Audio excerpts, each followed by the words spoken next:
ESPN's presentation of college football is brought to you by TGI Fridays. In here, it's always Friday.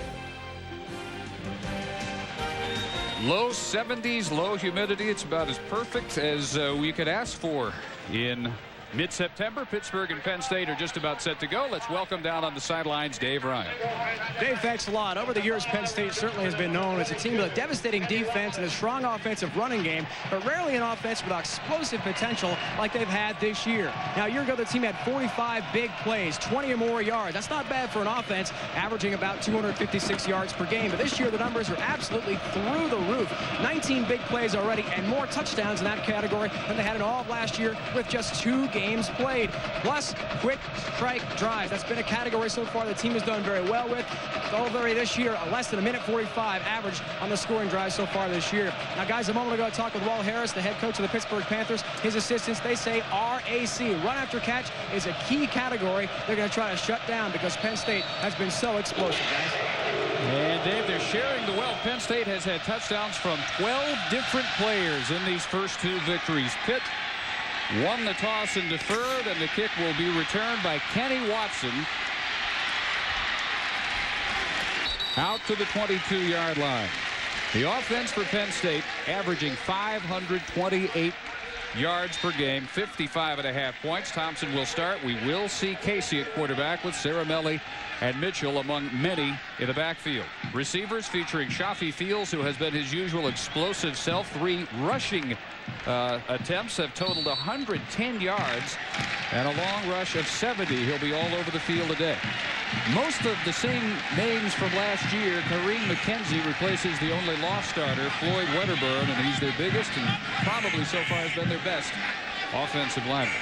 3 wideouts, and Thompson dropping back on the first play from scrimmage and finds Shafi Fields, as he's been most of the year so far, wide open and good for 22 yards. Kevin Thompson, with that completion, 11 of 17 for about 350 yards.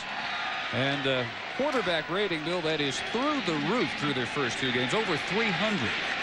He's shown drastic improvement. The team really believes in him. They elected him almost unanimously as the captain on the offensive side. 2 wides again, and the running play this time out across the 25-yard line goes Aaron Harris. The defense for the Panthers, Damon Gibson, probably their best pass rusher, their top returning defensive lineman, 59 tackles last year, with Graham Neal and Knight also up front. The linebackers, headed by Kareem Thompson, undersized at just 200 pounds, emerging as their defensive team leader. And in the secondary, they're going to be busy today. Hank Poteet, one of the best in the country, though, led the Big East and was 4th in the country last year with 6 interceptions. On 2nd and 8, Eric McCoo with his first carry. Strong surge by the Panther front 4, led by Gibson and joined by the middle linebacker, Ryan Gonzalez. We will see, as we said, Kevin Thompson to start things out, but he knows, and so does Rashard Casey, that Casey's going to get his time as well, and completely different sets of pluses that they offer the Penn State offense. Casey much more noted as the running threat. Yeah, but he's got a great arm too. He's a big league talent. McCoo stopped for no gain. Fields in motion. Thompson finding him across the middle, but swarmed at midfield, and Shafi will be short of the first down this time. First hit came from Kareem Thompson. Kevin Thompson's second toss to Fields, setting up what the Lion fans hope would be a 4th down and going for it, but it's not the way Paterno sees it, and so they have Pat Pidgeon out for the punt. Yeah, Joe's going to play field position here, which is the wise thing to do. Whistles before the snap, and as you see, Pidgeon online for the 2nd best punting numbers in Penn State history. Panthers apparently not set, and they called timeout prior to the snap as signaled by a referee, John Smith. Walt Harris hoping to get his offensive unit on for the first time when we come back to Happy Valley. The Penn State Women's Volleyball team ESPN's presentation of college football is brought to you by Dodge. Do not follow, do not conform, be different. And by BogDog.com, your anywhere, anytime online sports store. Penn State started things with a 22-yard catch by Fields. They get bogged down near midfield, and after the Pittsburgh timeout, Pigeon now set to punt into the wind to Tim Stein back at his 10-yard line for the Panthers. Yeah, that's the first upset of the day. Hank Poteet is normally back for punts. He's a great punt returner. Pigeon gets this one to hang up, and Stein comes up for the fair catch at the 17-yard line. The Pittsburgh offense still feeling their way through things in their opening win over Bowling Green last week. And Turman came off the bench in that game, but he starts, and it'll be David Priestley coming off the bench. Goings, one to watch. Ohio State transfer Lateef Grimm, only one catch last week, but led the Big East 91 yards per game last year. The offensive line may be a bit underrated, led by Ethan Weidel, a 3-year starter at both guard and tackle. Guard this year. Give to the first man through, and it is Mark Muthart who gets the start at fullback. Lunges forward across the 20. The Penn State defense with Courtney Brown, a preseason All-America, and maybe one to end his career as the all-time sack leader at Penn State, leading the front four. We talked about Arrington. Brandon Short may join him as an All-America this year. He's their leading tackler so far. Passed up the NFL for his senior year. David Macklin heading the secondary, 5th in the country last year with 6 picks. First carry for Nick Goings. Hit at the 23 by Short and joined there by the defensive end Justin Kirpakis. Boy, and the Lions happy to see Brandon Short make his decision to come back here for one more year. He said he had unfinished business. He wants that national championship ring. Yeah, and just as surely as Kevin Thompson was the near unanimous choice as the offensive captain, Brandon was the near unanimous choice as defensive captain, and they've given great leadership.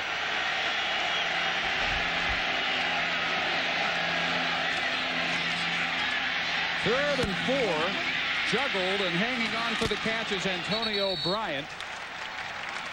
Close for the first down. Courtney Brown making the tackle there on Bryant.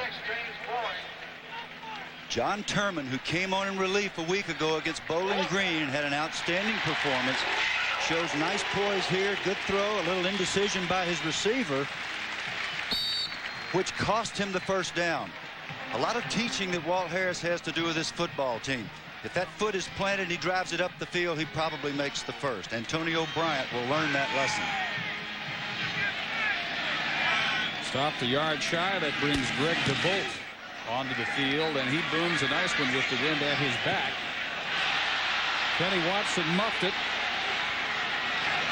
Now finds himself surrounded by white jerseys. Little bit of an opening around the left side, and now swarmed. And the Lions will start after a 56-yard punt at the 18-yard line.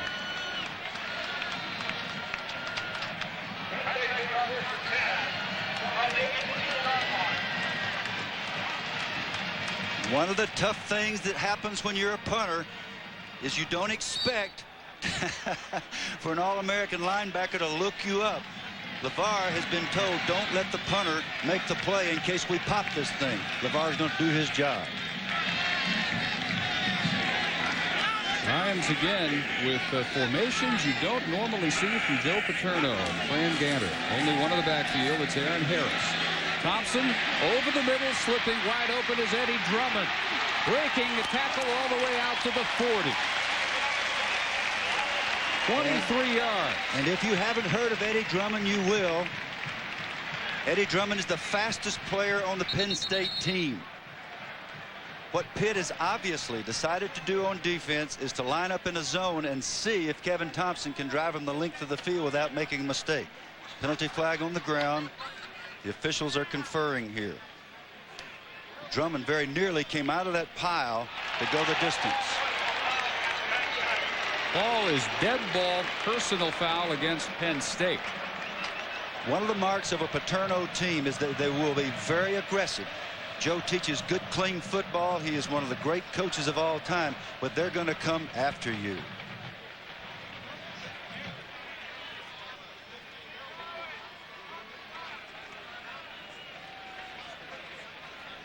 This entire officiating crew, by the way, today from the Big East Conference.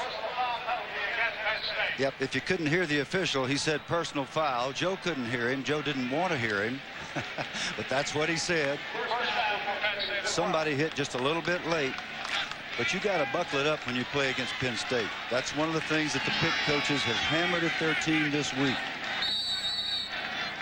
Multiple formations trying to confuse the Pitt defense. Aaron Harris listed as backup fullback, also seeing some tailback action, and stopped maybe for a gain of 1, if that, by Ryan Gonzalez. It is a trend around college football, and some of the top teams in the country are going with the 2-quarterback system. Yeah, it's really, like we said earlier, it's like an epidemic. It just seems to have popped out this year as a big deal. Usually it'll happen at 1 or 2 places. I think the reason is that there are so many more good quarterbacks. I really do, and they end up at the same schools, and coaches don't want them to transfer. Fran Gannon on staff here for Paterno since 1972, and most of those years there has been a clear-cut #1, but both Gannon and Paterno comfortable with the tandem look at QB this year. Timeout. Midway in the first. Neither offense establishing itself so far.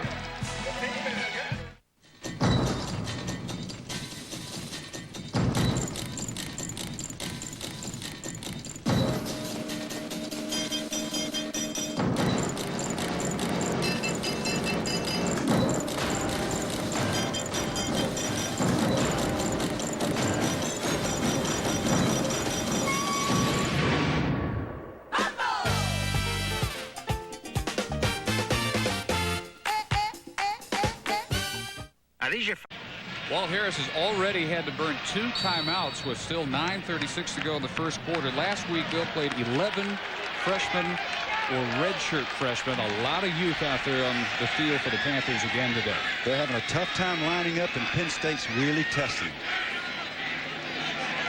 Out of the eye, and Fields in motion. On 2nd and 9, good play fake by Thompson. Now looks upfield, and I'm not sure if that was intended for Drummond. It looked like he was looking toward Fields, but Drummond reached up and deflected it away from Fields. When we say really testing a young defense, we mean lining up and changing the strength of the formation more than once prior to the snap. So what you've got is a bunch of defensive people thinking instead of reacting. And that's not good for the defense. That's what Fran Ganner's trying to do to the Pittsburgh defense, and they're having some success. In this series, sticking with only the 2 wideouts, Drummond left and Fields right. Now after the shift, 3 are there. Here's the first reverse of the day for Fields, and the Panthers were ready. Unlike Arizona and last week Akron, a short gain this time for Shafi. Amir Purifoy, DJ Dinkins were waiting.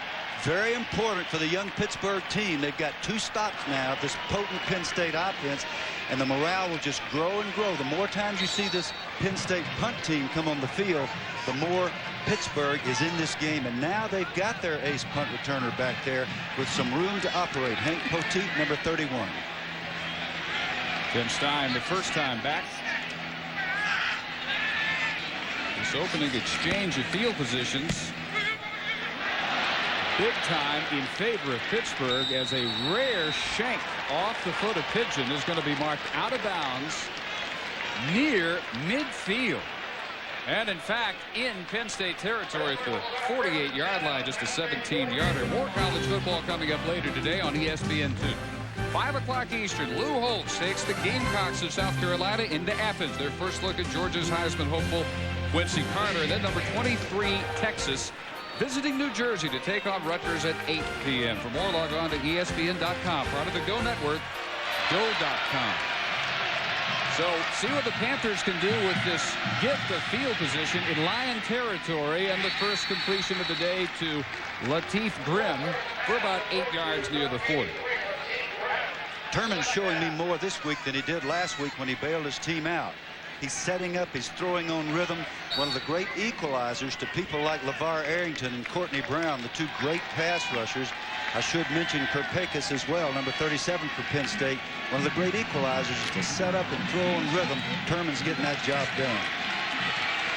The only guy they have got to utilize been in and out of Walt Harris's doghouse because of attitudinal problems.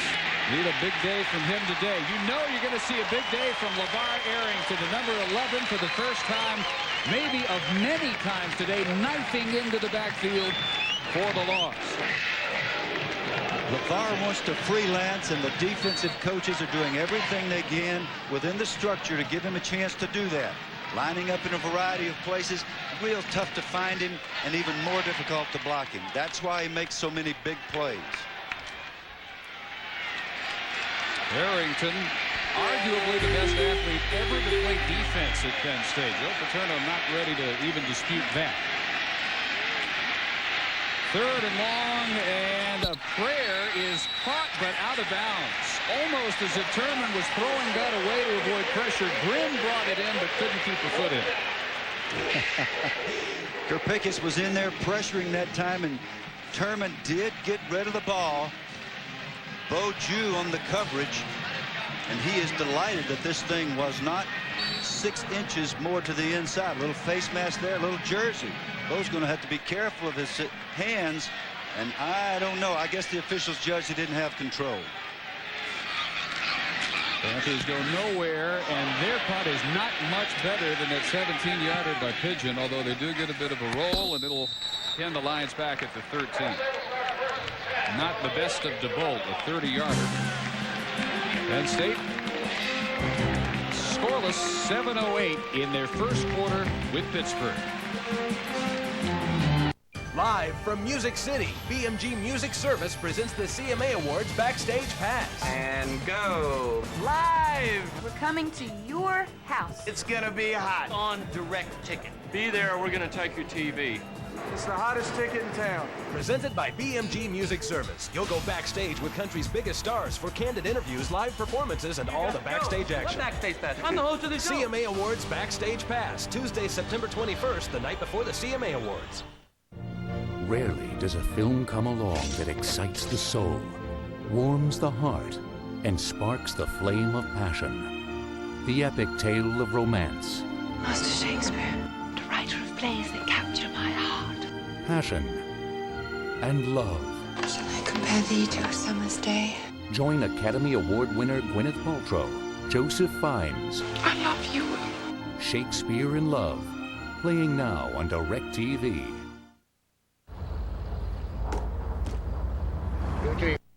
Yeah. Good shot.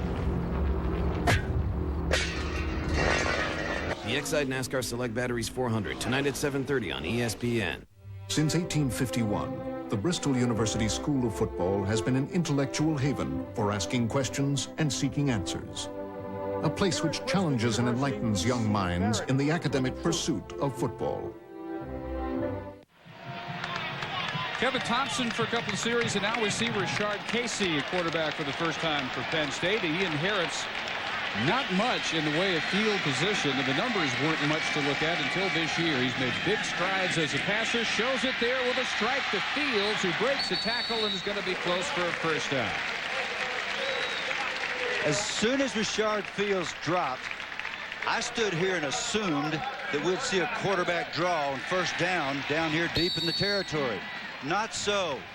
Excellent poise, excellent arm, nice route by Fields, concentration on the football, and there he goes looking every bit the part as the Gale Sayers lookalike.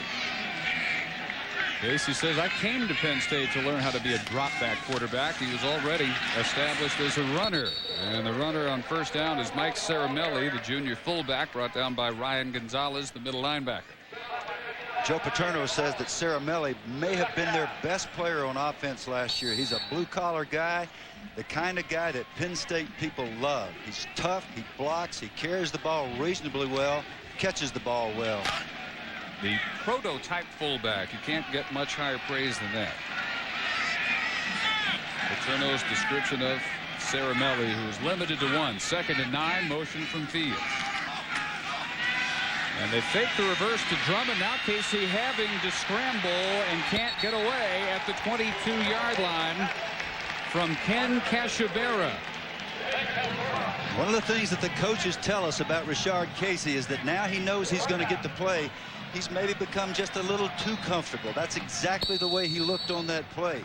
He should have sensed the danger and moved a little more quickly. He certainly has the ability and the intelligence to do that.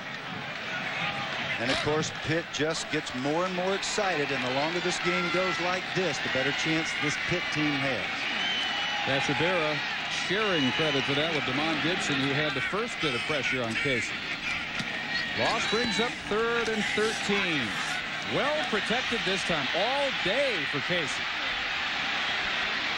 Finally pulls up and juggled by McCoo. Did he bring it in? He did, and it's a first down to the 41. 19 yards.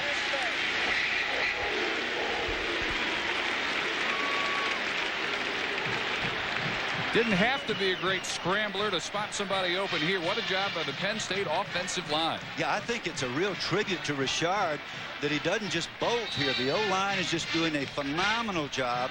You teach an O-line, keep them out as long as you possibly can. Richard showed excellent maturity, poise, moved when it was appropriate, got the ball to his receiver for the first down.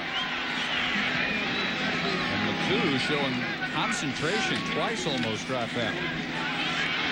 Now McCoo on the give up the middle for no gain. They will rotate. Everybody will be fresh, you figure. Penn State's tailback spot. Mitchell listed as the starter. You're going to see McCoo there. We've already seen Aaron Harris there. And McCoo, last year, just the 2nd freshman in 14 years to lead Penn State in rushing. He had better than 800 yards, averaging 6.5 per carry. Just part of the potent blend they had back there.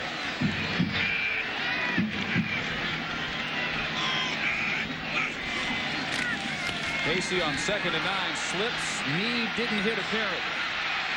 Now pulls up and spots the tight end Tony Stewart uncovered and inside the 15. Hank Poteet had to race over and get in a wrestling match with Stewart, who outweighs him by about 60 pounds. It goes 48 yards. This Penn State offensive line, which frankly has not been impressive in pass protection the first 2 games, certainly is today. Now you see Casey move to his left, make a slip, a marvelous recovery, and a throw to the big tight end Tony Stewart, who might very well be a wide receiver, but for the fact that he's 6'5", 250 pounds. Third, the 190-pound Poteet, about an extra 10 or so, and not quite first and goal, just outside the 10. Play action, over to Ceramelli, he'll walk in, touchdown.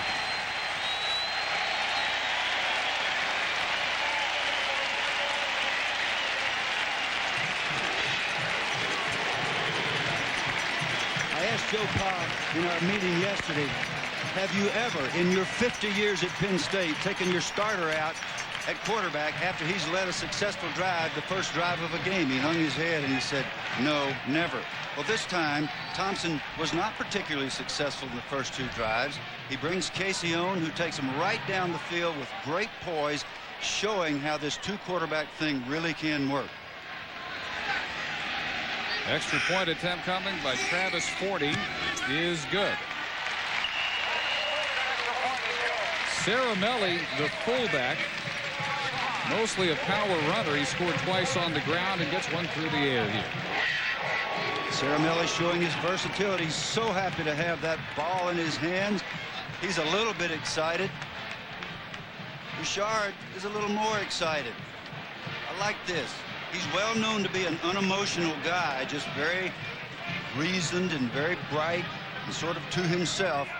A little show of emotion doesn't hurt a thing from the QB after this nice try. Casey's 2nd touchdown pass of the year. Lions are on the board. College football today on ABC Sports. We've got regional coverage beginning at 3:30 Eastern featuring Notre Dame, Purdue, Cal, Nebraska, Virginia, and Clemson. And then at 8 Eastern tonight, UCLA at Ohio State, or In the ACC, the big battle between Georgia Tech and Florida State. Check your local listings for the game in your area. Miami already knocking Ohio State off, and that's the team that awaits Penn State, which will go on the road for the first time next week and take on the Hurricanes down in the Orange Bowl. Joe Paterno saying, I'm not sure how good we are yet. I don't know if we proved anything at all in these first 2 blowout wins. He and Frank Ganner were both saying, I hope this one is a little bit closer for a little bit longer. We need to discover exactly what we're made of this year. Poteet on the return out to the 15-yard line. Ball State and Wisconsin are underway. Here's an update from Brian Kemp. All right, thank you there, Dave. Fogdog.com taking us to Madison. It is Wisconsin and Ball State, but it's not Ron Dane. It's Nick Davis, number 3 in the nation in return yardage last year. He's bringing this back 77 yards, kickoff return all the way back for the touchdown. Had a return for a touchdown last week as well. It's 12-0 Wisconsin, Dave. A lot of Tim Dwight in that. I love that kid. He reminds me very much of Dwight. Panthers from behind, from their 14. Terman. Incomplete. Intended for Grimm. A very composed Penn State defense so far. For more, down to Dave Ryan. Well, Dave, that has been the case. In talking with Penn State defensive coordinator Jerry Sandusky, he said emotions really need to be in check for players like LeVar Arrington, who tends to burn too much energy early in the game. That can actually lead to cramping. So the Penn State trainers this week hydrated him with Pedialyte, which is normally used for little kids to make sure he has enough fluids. Very calm the meter for the Penn State defense on and off the field. Anybody that sat up all night with a crying baby knows exactly what Pedialyte is. Not its only use, though. Short completion for Grimm. About 4 yards out to the 18. Macklin with the tackle there. Everywhere you look, there is a guy that Penn State is touting, if not for all Big Ten, then for All-America, and Macklin and Arrington are both in that All-America picture. Well, they really are, and they've got 3 Butkus Award candidates in Brandon Short and Matt Morrison. In addition to Arrington, they've got the All-American defensive end, Courtney Brown, whose next tackle behind the line of scrimmage will set the record at Penn State. Over the middle and caught by Nick Goings. To the 43 for the transfer from Ohio State. Good for 25 yards. The tackle by Anthony King. I was up real early this morning, like at 5:30, and I bumped into Coach White, Nick's coach at Pitt, and he said he thinks that Nick is really ready to start coming of age here. An outstanding player who transferred from Ohio State. Goings part of that recruiting class that included Andy Katzenmoyer, David Boston, Michael Wiley, the tailback this year. Kerman tucks and runs for a couple. Brandon Short had an angle on him. Drove him out with just over 3 minutes to go in the first. Yeah, you get some idea when the quarterback runs out of the pocket, and he's strutting his 4.9 around there, and both the linebackers coming after him are running about 4.5, 4.6, something like that. It's not hard to see. Gain of 1. Quick snap. Barlow makes his way across midfield. Some pretty good power running by Kevin Barlow. And Derek Fox up from the hero spot of the strong safety for the tackle. 3rd and 1 from there. Brandon Short outsmarted himself here. He's going to come all the way over here, and he's going to get caught out of position when the ball is snapped and run himself out of the play. One of the few times you'll see Brandon Short make a play that's really not up to his standard. 2 tight ends for the Panthers. Trying to extend the drive with the quarterback sneak by Terman, who leaned forward, got the legs turning, easily picks up the first. Yep, that's how you run quarterback sneaks, and it's amazing how few quarterbacks really are coached to do that well. Another mark of another week with Walt Harris. He gets those shoulder pads down and drives the legs for the first down. Nice job up front, too. I like Pitt's O-line. They've had an injury, Dave. Ethan Weidel had to move out from the left guard spot where you introduced him. He's been replaced by Kyle Downey to replace Mark Brown, the injured left tackle. Brown with a shoulder problem. Good protection. Swinging it out for the fullback, Chris Fiola, who is wrapped up by the wide-ranging middle linebacker, Brandon Short, and joined there by Arrington. Fiola out of North Hills High School in Pittsburgh. Arrington, his high school teammate there. And these two guys meet up in the open field. This is old hat. They've been practicing this stuff since the 8th grade. LeVar looked pretty confident, but he didn't come down with the Husky fullback. No gain for Fiola, former walk-on. Thurman again with time. Underthrown and almost intercepted by Macklin, who is furious with himself. Intended for Julius Dixon, and Macklin, if he were taller than 5'9", might have brought that one in. Well, that wasn't a tall thing. That was a concentration thing. Macklin is an All-American corner. All-American corners make those catches. It was a potentially terrible mistake by Thurman, who got away with it that time, but he will not get away with that many times with this fine secondary that Penn State has.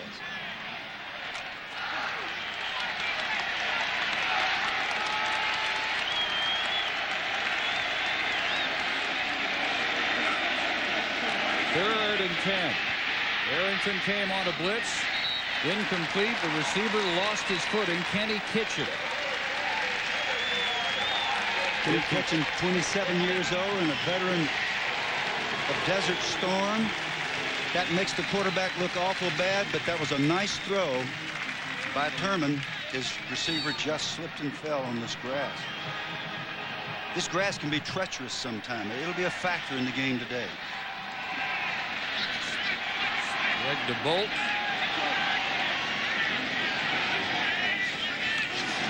Kenny Watson is deep.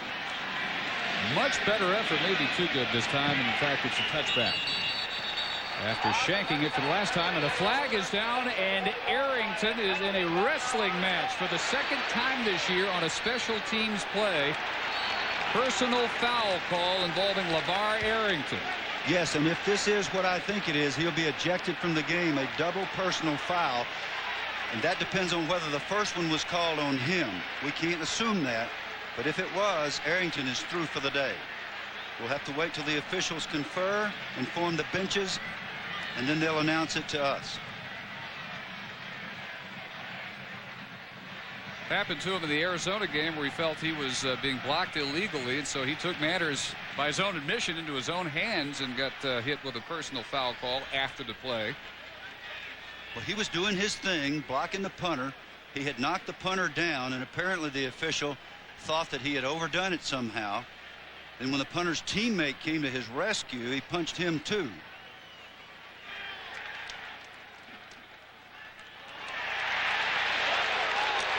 Both those indications against Arrington.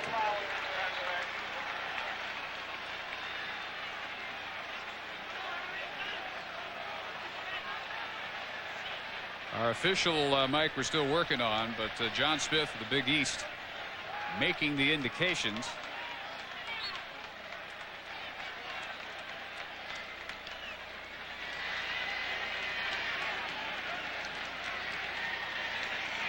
We can't hear him, so we'll just have to see. But the rule says if there are two personal fouls, the player is ejected. And that earns him a conference with Joe Pa. Watch the right side of the screen. Here's Arrington, number 11, lined up outside. All right, now he knocks down the punter. Might have been a clip. Sort of punches him in the head, lays on him. This kind of thing is going to be called. This guy's a very aggressive football player. He's not trying to injure the punter. Well, you'd have a hard time convincing DeBolt of that. That is ridiculous conduct by LeVar Arrington. What's ridiculous is that he punches again after he's detected the first time. And that's not exactly a big offensive guard he's taking on right there. He's going after the punter after apparently he thought he might have been clipped, but certainly not by DeBolt. And so back into quarterback is Thompson. Short toss over the middle for John Gilmore.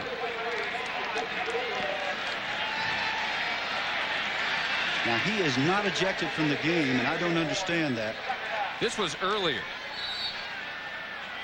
This was the previous punt by DeBolt. Arrington following him all the way up, and that followed by the full-fledged outburst on this following punt, but they got into it on the previous, so that was a continuing situation between the punter and LeVar Arrington. Aaron Harris, resurgent this year, battling back from injuries the last couple of years. One of the things that Coach Sandusky and Coach Paterno are trying to get done with Arrington is to calm him down, understand that he has to be a team player. He cannot make these kinds of mistakes. Very disappointing. It hurts him and it hurts his team very seriously. Especially with a punter. When do you ever go after a punter like that? The idea is to block the guy that's going to be the safety man. And if you give Arrington an assignment, he's going to do it full speed. Arrington trying to cool off Penn State at the end of one. They need him on that field. They only lead Pittsburgh. They're in state rival by 7. Start of the second quarter down Happy Valley. Dave Barnett, Bill Curry, and Dave Ryan. The clarification on LeVar Arrington. The first call, unnecessary roughness. The second call, dead ball, personal foul. And because only one was a dead ball call, that is why he was not ejected. There was early movement by Nigel Neal for the Panthers, but beyond that, even though he's still in the game, at some point Arrington's got to decide what's more important, stay in the game or take his personal battle with the punter or whoever else it may be and forget about it. Well, what's going to happen is the head coach is going to intervene here and make sure that Arrington understands. This goes back to what we said at the top, at the beginning of this thing. If he wants to be a revolutionary, he's going to be a revolutionary in exile, because Joe Paterno will not put up with this kind of behavior. When Joe sees that film, there will be a very long visit between LeVar and the head football coach. Of that, you may rest assured. Thompson, the quarterback. Aaron Harris to the 17-yard line.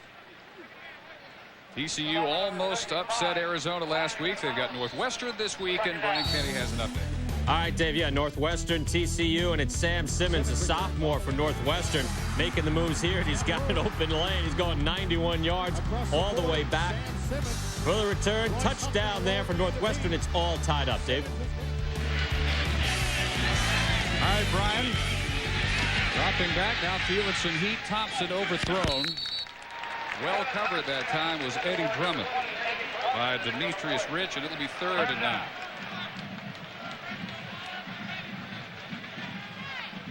Well, as Arrington contemplates those back-to-back penalties, what's his demeanor down there at the moment, Dave Ryan? Well, Dave, since the penalties on that punt play, LeVar Arrington's been joking around with teammates. Seems to be having a pretty good laugh over it, but several coaches have come by and told him, LeVar, use your head. Be sure you don't get yourself thrown out of the game. That's the last thing we can afford here today. Yeah, today it's Pittsburgh. They're 5-touchdown favorite. What if it's Ohio State? What if it's Michigan? This is where you got to get that kind of behavior under control. The message, no doubt, from the coaches. Drummond making the catch, but out of bounds. Penn State will have to kick. Well, I'll tell you, it matters in a game like this, Dave. Of course, it matters because of sportsmanship, regardless of who you're playing. But what it's done is it's invigorated the defense for the opponent. Ryan Gonzalez, the middle linebacker's out there getting even. He's got 6 tackles. He's knocking the daylights out of people.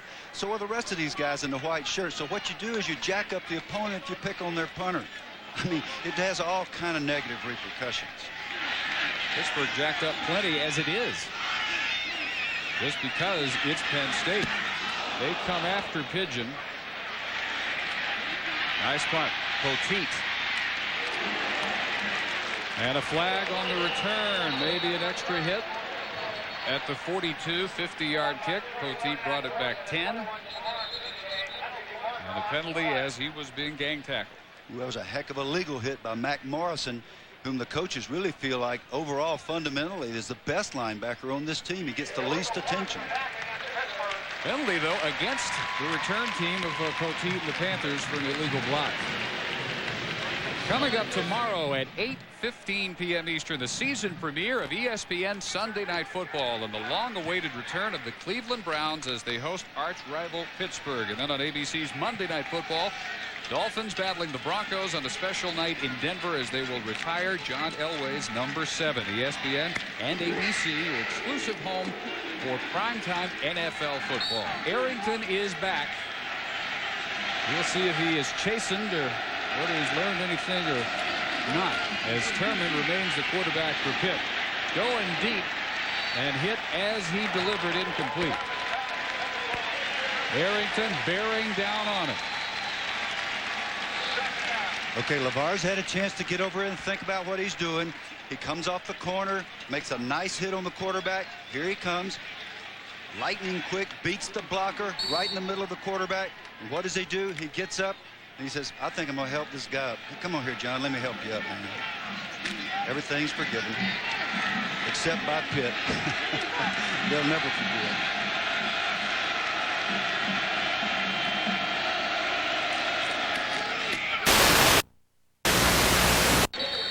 Tripped up at the line of scrimmage, but kept pounding. Arrington with another tackle. Well, maybe it turns into LeVar Arrington's day to dominate after all that's happened to him. Almost comes up with a sack. First down, second down, makes the tackle. Well, I got to say, I've never seen a great linebacker who did not have a little difficulty controlling his emotions and his explosiveness. And I'm talking about the great linebackers. And I had the privilege of being around them and trying to block a bunch of them. That's how they are. Barlow got 3. 3rd and 7. Complete and hog-tying Antonio Bryant was James Boyd, but he hangs on for 13 yards. And if there's a harder hitter than Arrington on the defense, it might be James Boyd. It might be James. He and Ascari Adams are having a real battle back there to see who gets playing time at the free safety spot. And he is good at this high tackle. Nice route, 2 deep coverage. And the safety does exactly what he's supposed to get that man on the ground in a hurry. Panthers near midfield though, trailing 7-0. Deep ball over the middle into a crowd. Caught at the 18-yard line, Julius Dixon. Not the prettiest pass you're ever going to see from Terman, but they'll take it all of 34 yards into the arms of Dixon.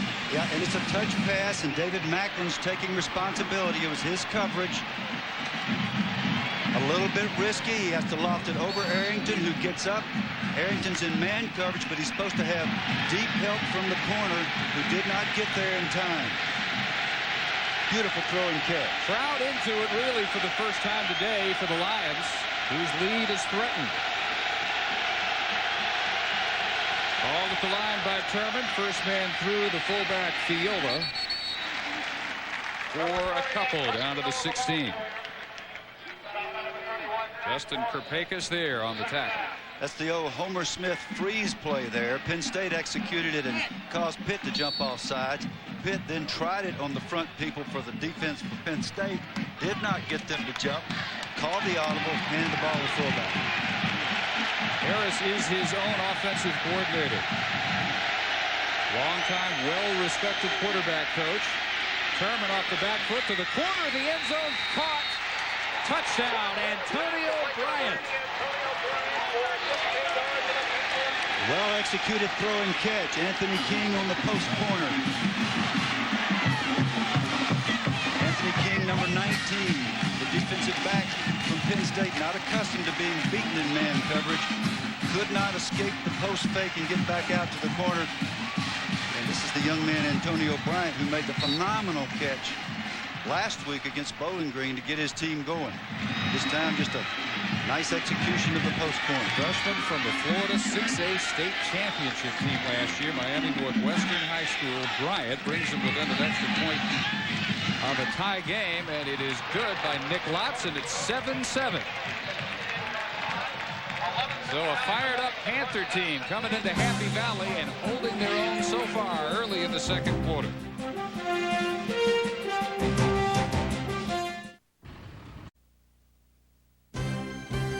ESPN's presentation of college football is brought to you by the all-new 2000 LeSabre by Buick, re-engineered to be safer than ever, and by 1010 9000, America's Directory Assistance.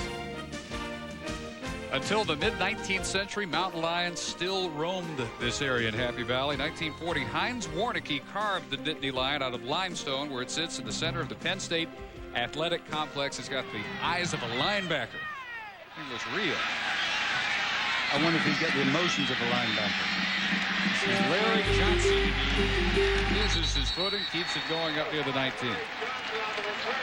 Well, both Fran Ganter and Joe Paterno said they hoped they would find out about themselves in a tight situation. Turman has provided them with that 34-yard completion to Dixon, setting up the 16-yard hit in the end zone to Bryant. Watching the tape a week ago, I didn't think Turman showed a lot of poise, and he made a bunch of mistakes. He is so poised and so good today.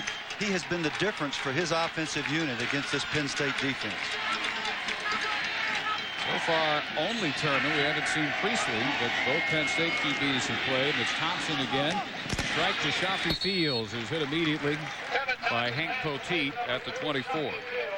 That is a good matchup today. Fields and Poteet, both potential All-Americans.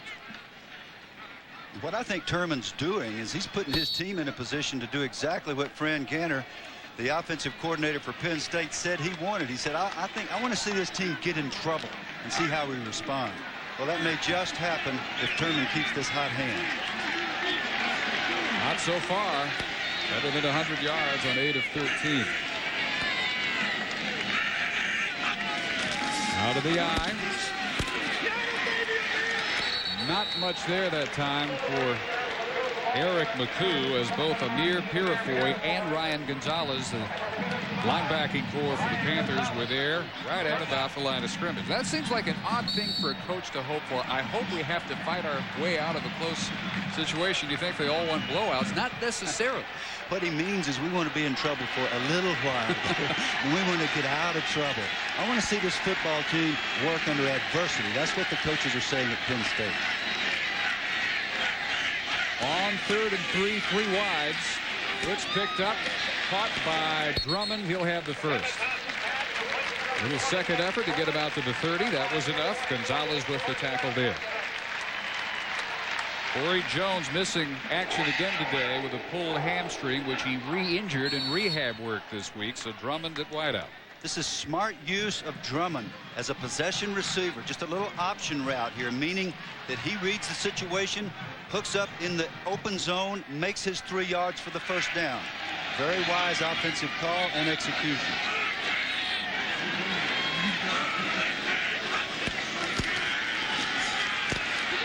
Hanging this one up for Bryant Johnson. And incomplete. Houston underway with Alabama. Brian Kenny. All right, Dave, yes, Alabama and Houston, and Andrew Zawin there, quarterback, going to the money man. It's Sean Alexander. He had 194 offensive yards in a late surge to beat Vanderbilt.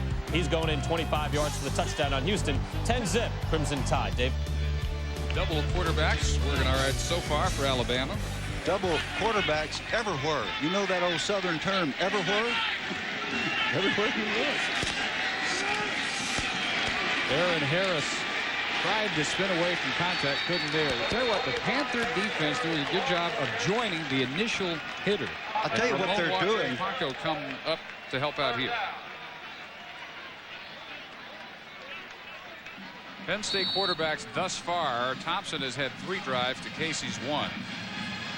Casey, though, took him 88 yards and got them their touchdown.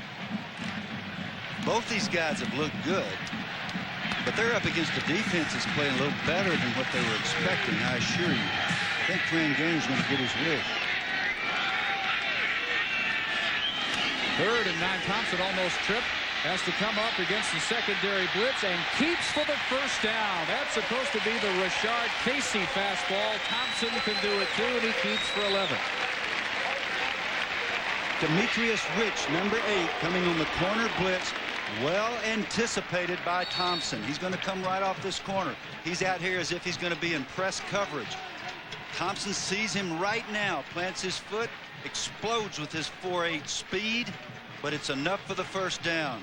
And while that may not be his strongest suit, he certainly is capable. We're seeing excellent quarterback play by all 3 of the men that have been in the game today. And now Penn State will use their first timeout. 8:50 to go in the first half. Paterno on the Lions in a battle with Pittsburgh 7-7 in Happy Valley. State Farm presents Rules of the Game. Today we're talking about sportsmanship. In this play, the player who scores a touchdown takes a curtain call by taking a bow. What's the penalty and where do we assess it? I'm grateful that Michael Garcia is in our lives. State Farm, Mike Garcia speaking. We had a house fire, house burned. That was a tough day. They didn't treat us as a policy holder, they treated us as a neighbor, as a friend. I gave him a check right away. We went from there to putting the pieces back together. He's not a hero in the sense of a sports hero or a movie star. He's a quiet hero. He looks out for everyone in the neighborhood. It's gone from being a slogan to really being my way of life. Today we're talking about sportsmanship. In this play, a player takes a curtain call. 15-yard penalty to be assessed on the PAT. Rules of the Game has been brought to you by State Farm. Like a good neighbor, State Farm is there. Hey, this isn't my Accord. No, but it's a great night for a Century test drive. What about our Moonlit Drive? Let's flip a coin. Okay, I'll take shotgun. So, what do you think? It's kind of stuffy in here. Well, then, Brendy, you'll appreciate the dual climate control, standard traction control, ABS. Our Accord doesn't have that. And Accord LX also doesn't have a wife as delicate as a flower. What? It doesn't have standard V6 power. What I said there. And now there's never been a better time to zero in on a Buick with 0% APR GMAC financing or $1,500 cash back on Century. Isn't this romantic? It reminds me of your honeymoon.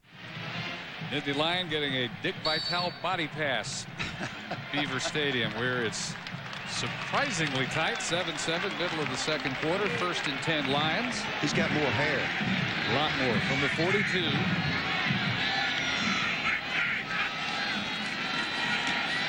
Blitz picked up. Thompson will dump over the middle. Open field for Aaron Harris. Back in a big way from knee surgery and a 16-yard catch and run. 2 years ago, I thought Aaron Harris was a better runner than Curtis Enos. I really did. They played in the same backfield. He had a major knee injury, had it repaired, did not regain his full speed until recently. I think that he really doesn't trust his speed. He's running sideways, east-west here. Joe wants him to turn it up the field and explode, which he does so very well. First catch of the day. They say the acceleration starting to return, and playing without a knee brace helps, obviously. Almost a one-handed catch on the dive by Sam Crenshaw. Yeah, Kevin would like to have that one back. That's one of those where you have to step up and follow through. He's falling away from that football when he throws it, and it's not quite where it needs to be. He wants it low, but not that low. Stops and starts so far for Paterno on the offense.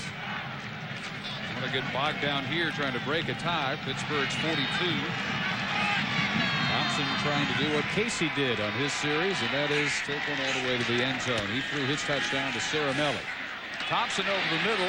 Immediate contact on Fields, who hangs on for the first at the 30. He got blasted by Poteet. It's still 12 yards of the first down. That was a safety blitz, a free safety blitz by D.J. Dinkins. But I must say it was a rather unspirited blitz, or he might have gotten there a little faster.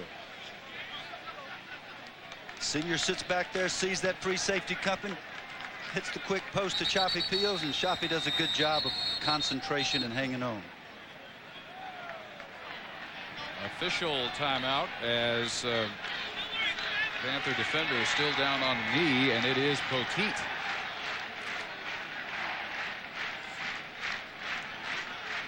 They cannot do without Hank Poteet. Far and away their best in the secondary and a preseason All-American. Yeah, and his field position provided by his punt returns is such a big part of what he does. Chiffon Allen for at least this play in to replace Poteet at corner.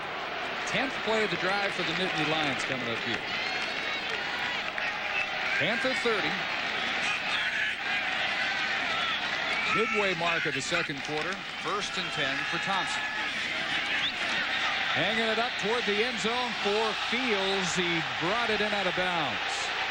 And they immediately test Allen, as you would expect the senior quarterback Thompson to do. New guy, let's see what he's got. Our ESPN lineup begins next Saturday with College Game Day at 11 a.m. Eastern. And then at noon, Kentucky and Indiana renew their longtime rivalry. Antoine Randall back at quarterback for the Hoosiers after his electrifying freshman year. And then at 5 Eastern, Auburn travels to LSU as both those teams kick off their SEC slates. For more, log on to ESPN.com, part of the Go Network, go.com. 2nd and 10 pass. Again for Fields, and can't hang on this time. Testing again, Chiffon Allen.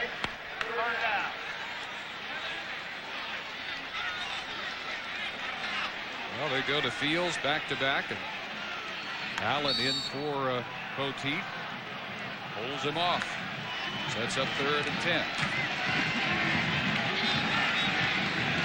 And this time Crenshaw going wide left and Drummond coming wide right.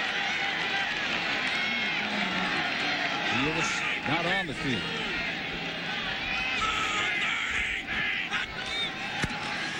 Long count, swing for Harris. Spins after the catch and then driven down hard by Damon Gibson with good recognition from defensive tackle at the 25. Yeah, defensive coordinator Larry Coyer from Pittsburgh is going to be real happy with the big guy, Damon Gibson there, who comes inside out on the screen. Screen plays are 11-man hustle plays, and you got to have your big guys sprinting inside out, and he saved a first down. Good play by the 300-pounder. Travis Forty has hit both his attempted field goals he's tried this year. The best was from 47. This will be from 43.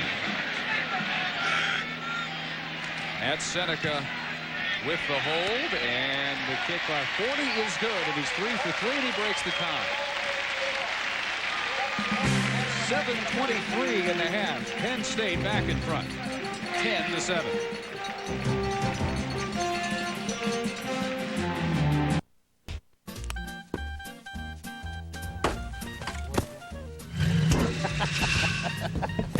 Hey, Bill. Hey, Fran. Morning, officer. Hey, Steve. Can't follow your team from where you live? How's the wife and kids? Now you can choose from up to 13 games a week. NFL Sunday Ticket. We've got your game. Hey, little guy. Woochie.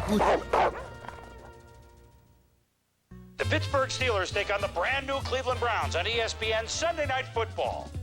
You dog pound. What's your problem? No one else is insulted by this guy? Hey, take it easy. What? I'm having a good time. I just want to know if our friend here has ever done any time in a real dog pound. That's just the thing. It's no big deal. Yeah. Save it for the Humane Society, you poser. It's the Steelers against the Browns on ESPN Sunday Night Football. It all begins with NFL primetime at 7:30. Penn State with only 10 points, 7:23 to go in the second quarter, so your hats have to be off to the Pittsburgh defense against an offense that had averaged some 55.5 points and almost 9 yards play against Arizona and Akron. They have not moved with nearly that much ease or authority in the first quarter and a half here. They do take a 3-point lead on the field goal by Forty, who is set to kick it off.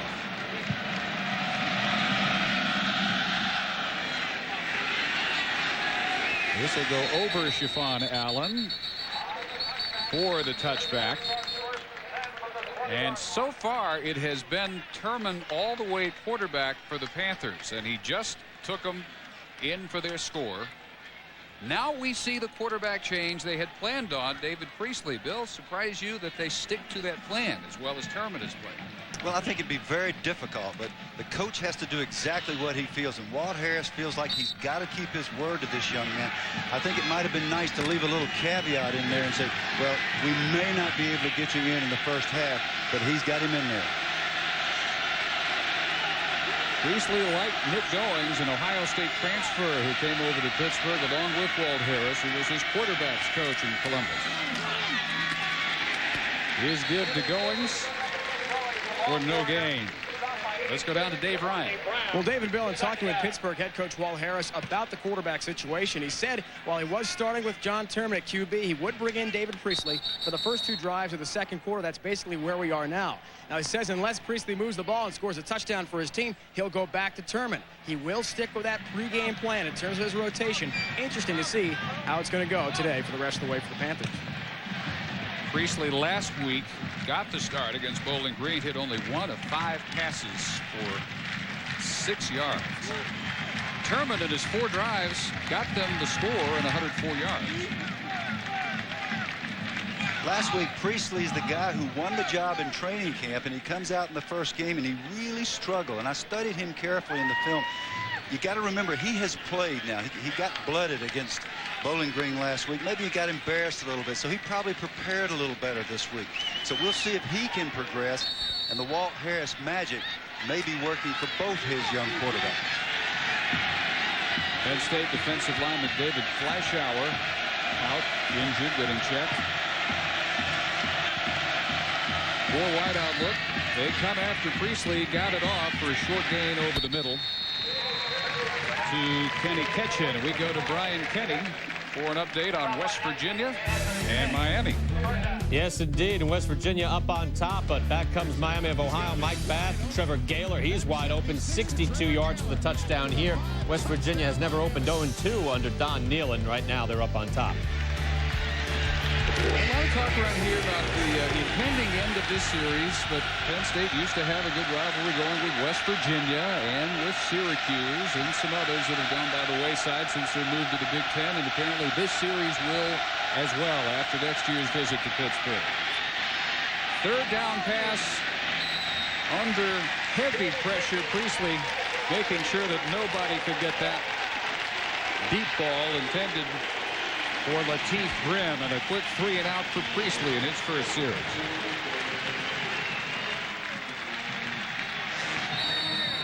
Now DeBolt and Arrington may meet again. The last 2 times that's happened, the sparks have flown. You think DeBolt's thinking about kicking the ball here? Well, flag is down, but it's up at the line of scrimmage. I don't think it had anything to do with the punter contact. I think it's holding Arrington. Kenny Watson with a return out to the 36 of a good 55-yard boot by DeBolt. We'll wait for John Smith's indication, but this definitely did not look like it was anything that Arrington did, although Jerry Sandusky still with some words for LeVar, and it is an indication against Pittsburgh. Yeah, it's holding. The guy that was blocking LeVar that time had been told, don't you dare let LeVar get in here. Okay, there he is. He's going to come this way, and the man blocking on him here just grabs a hold and gets a takedown. Yep, it's a 2-point takedown with that jersey number 11. And LeVar is not looking for the punter this time. Somebody said, LeVar, leave that little fella alone. So they're going to make him kick it again. All kind of repercussions that happened with a very emotional, outstanding athlete playing linebacker with a linebacker temperament. Brian Beinecke, the man that had to hold Arrington to keep him from again meeting DeBolt, maybe blocking it through the end zone. The end zone is where DeBolt has to stand as they back up after the holding penalty.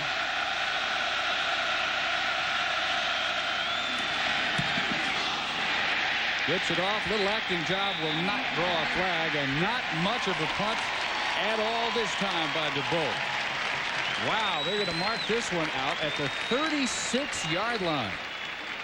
Well, they've really got him rattled. Whatever you think of the strategy or if it were intended or not, he is not himself. And the guy that got there that time or got close was Brandon Short, another of the Butkus Award candidates and the defensive captain and a great leader of this defensive unit. That is just a 24-yarder. Now, does that have a carryover effect for the offense, which will again be quarterbacked by Rashard Casey? His second series sets up at the Panther 36, leading 10-7, 5:42 first half.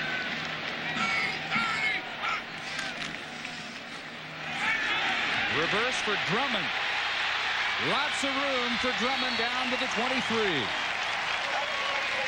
It's a Shockey Fields staple, but he's not the only one who can take him for big yardage. 13 yards worth here for Drummond.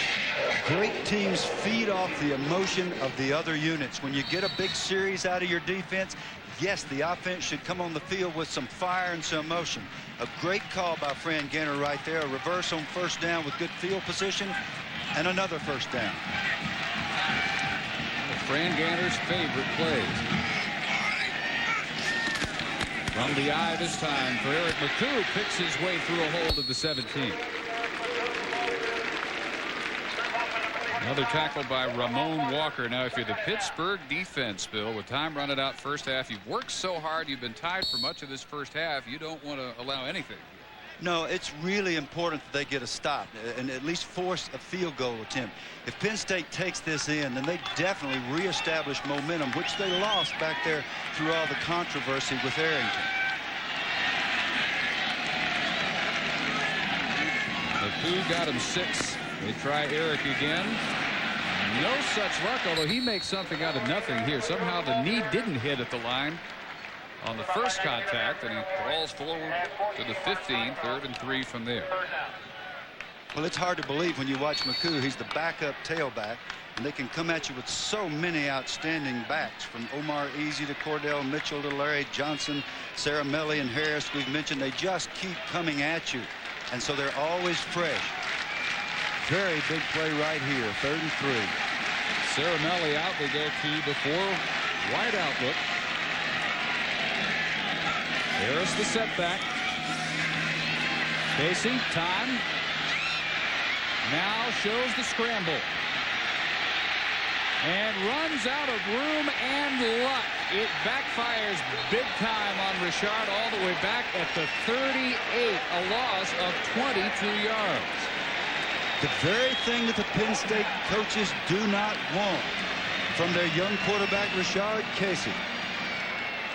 He has to get rid of this football. Throw it in the vicinity of the receiver, young man. If you can't find somebody, do not continue to give ground. Tuck it, run it straight ahead, or get rid of it, one of the two. Don't do this. The Pitt defense is playing inspired football. And it all started back there with the controversy with the punter. Gave Brian Knight that little pump fake, and that should have been a pass, even if it's just a throwaway pass. Kept it going, lost big yardage. Pigeon tries to hang this one straight up. James Boyd was down there to try and knock it back onto the field. It's a 35-yard punt. And a big plus for the Panther defense to give up no points there. 1-800-COLLECT presents Sergeant Savings. About faith. That's our excuse for a finger just dial 0 to call collect. Did you bring old AWOL, boy? Why didn't you use 1-800-COLLECT? It was just a quick call. It doesn't matter, Sally. 1-800-COLLECT still cheaper by a buck or two. You understand, girly man? Yeah. Good. Now start saving and dial 1-800. COLLECT. Save a buck or two, okay? And remember, take it slow, but it's hot out there,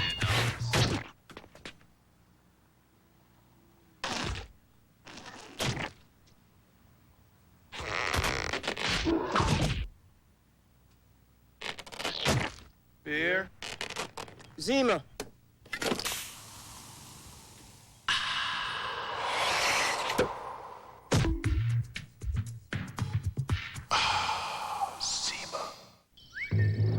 Ponder this. What makes Chili's awesome blossom so awesome? It is chopped, battered, and the rest is top secret because only Chili's has mastered the art of the onion. Handsome, athletic, non-smoker, seeks soulmate for deep spiritual and physical relationship. Avoid internet distractions. DowJones.com is all business, so you can work better, faster, smarter. Great scoring chance. Goes by the wayside for Penn State with a big sack of Casey. They have a 13-play advantage, an 85-yard total yardage advantage, but on the scoreboard, the only place that really matters, the lead is only 3. 2:56 to go in the first half. Second series at quarterback for David Priestley. Mark Muthart, the fullback, for a couple. One of the best vantage points you can have for anything, college football or otherwise, from Mount Nittany. Off in the distance, and the 96,127 have an absolutely incredible view on a perfect day in the low 70s, a little bit of a breeze. Can't think of any place better to watch college football than Happy Valley. 2nd and 7. That should be enough for the first down. Kevin Barlow weaving to the 31. Where Derek Fox brought him down. Now there is time for Pittsburgh to get a little march going. Think about at least a tie, maybe even a stunning halftime lead here. Better than 2 minutes. Hey, they've got a drive going. They're blocking them up front. They're moving the ball on the ground. If they can get their QB David Priestley untracked, if he can perform like his cohort has, Turman, they got a chance to drive this football.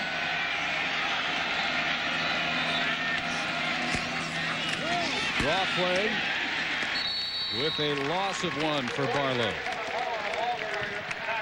We're getting close to halftime. For a preview, here's Brian Kenny. All right, Dave, thank you very much. Coming up on the Holiday Inn halftime report, we'll check in with Ron Dayne, Wisconsin and Ball State, Houston and Alabama, and also look ahead at the ACC showdown at Georgia Tech and Florida State. Kirk and Lee will be with me at the half, guys. Ron Dayne only playing the first half last week. Did not get the projected average of what he's got to average this year, game in, game out, to get that Ricky Williams record. We'll see how he's doing today. 2nd and 11 for Pittsburgh. Barlow on his own for the most part there out to the 35, hit hard by Brandon Short. It will be 3rd down with about a minute to go. And this will be timeout Penn State. They called their second. Pittsburgh likewise is down to only 1. Yeah, that's right. Coach Harris has put Priestley in the game, but he is reluctant to throw the football. He is not having a Walt Harris attempt to go down the field and score before the half. Because of that, he comes up 3rd and 6, and Penn State calls a timeout because they believe they can get him stopped here. They'd like to make this young man throw. Let's see if Coach Harris will go ahead and call a conservative pass and try to keep this drive going and get it down for a field goal or maybe even a touchdown. I think it's very important for the team's confidence in Priestley that they do something here to let him throw the football. David Fleischauer helped off earlier. Let's get his update from Dave Ryan. How is it? Now, David Billy's being held out right now. Trainers examine his neck, checking for a pinched nerve. They say he'll be reevaluated at halftime. He took a shot to the head in the last series for Pittsburgh against Penn State's defense, so not looking too good right now for Fleischauer. Rick Belinsky, the Pennsylvania high school wrestling champion from Maury, PA, in again now for Fleischauer. Here's 3rd and 6.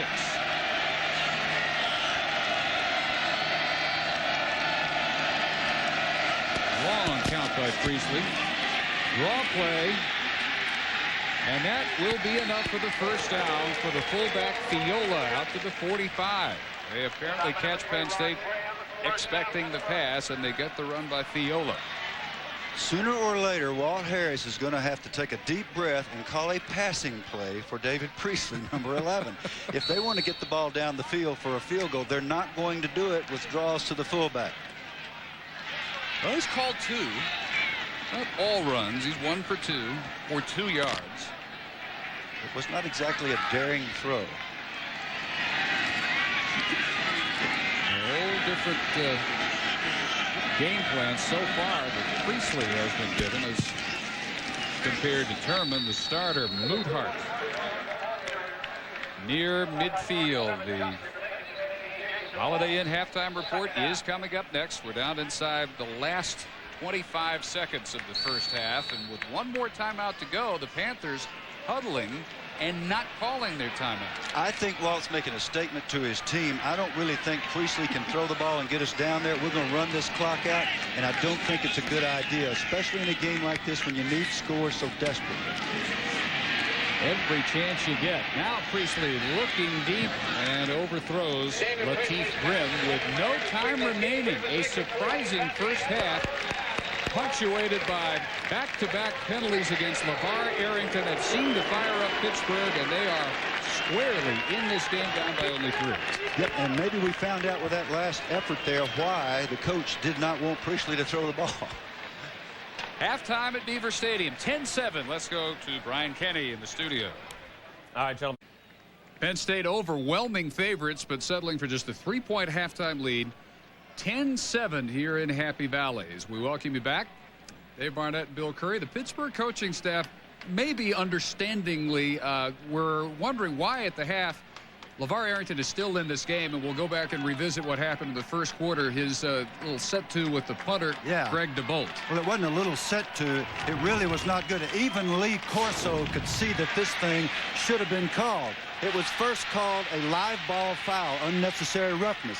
The second call, the second flag came as a dead ball foul. Had both those been dead ball fouls, he would have been ejected from the game. But the biggest thing that happened was not the penalty, but rather what happened to the Pitt football team. They were transformed into an aggressive, hard-hitting team, and Lee's exactly right. That's why they're in this game so vigorously. Only 2 tackles for Arrington. So he's got as many penalties as tackles. He was on his best behavior after that incident with DeBolt, which followed a previous incident on the previous punt where they exchanged blows all the way up the field. That didn't draw a flag. Next time it drew 2, and Arrington perhaps fortunate to still be in. Hank Poteet. Pittsburgh on the return of 19 yards by Poteet will start at the 19, and the total yardage edge for Penn State, 55 yards, almost twice as many first downs, but only 22 yards rushing. That's what really jumps out. That's remarkable. The Pitt defense really didn't defend Bowling Green as well as they have Penn State. So this goes back to the rivalry thing. We're going to play against our buddies from high school, and we're not going to let them push us around. And they need to start this second half well. John Turman, the more effective of the 2 quarterbacks for Pittsburgh in the first half, and he starts the second half. And let's go down to Dave Ryan. Well, Dave and Bill, thanks a lot. And talking with Pittsburgh head coach Walt Harris at halftime, he's ecstatic. His team is this close to Penn State at the break. He said, if anyone had told me we'd be this close to the #2 team ranked in the country, well, he wouldn't have believed them. His goal beforehand was to be within striking distance and win this game, possibly in the second half. By the way, guys, he will go with John Turman, the quarterback, the rest of the way. Players are saying, hey, remember last year, only a 7-point game at home. This looks a lot like last year. Pass is caught by Grimm, and Lateef has the first down by a foot or so, wrapped up by Derek Fox. Pressure coming this time by Courtney Brown, and Turman got it off just in time. Courtney's been quiet all day. He's an All-American defensive end, and this time he gets there just a step late to prevent the first down pass. Courtney beginning play today with 4 sacks already on the year. Tied for first all-time at Pittsburgh with 45 tackles behind the line of scrimmage in his career. He's right there with the best they've ever had on the D-line. Turman wishing they hadn't called the option. Courtney Brown glad they did. Yep, here's Courtney again. He just now breaks the Penn State all-time record for lost yardage plays, or the TFL, tackle for loss. When you run a little option, this is what happens so often. Your quarterback's not really geared to pitch the ball when he should. I think the young man, John Turman, may just remember next time. I'm going to get rid of this thing. It draws a crowd. Loss of 2. Turns the other way this time. Well protected, but incomplete. Thrown into double coverage intended for Grimm. It's a small thing, but that's progress from a week ago. Last week he threw it right into that double coverage. This time he saw what was going on. He threw it at the feet of his receiver, and they come back with another chance. So 3rd and 12 coming.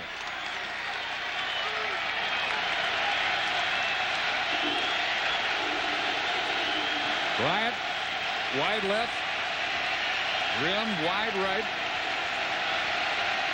Ball at the line by Turman. Back to the eye. And the running play by Goings fools nobody, least of all LeVar Arrington.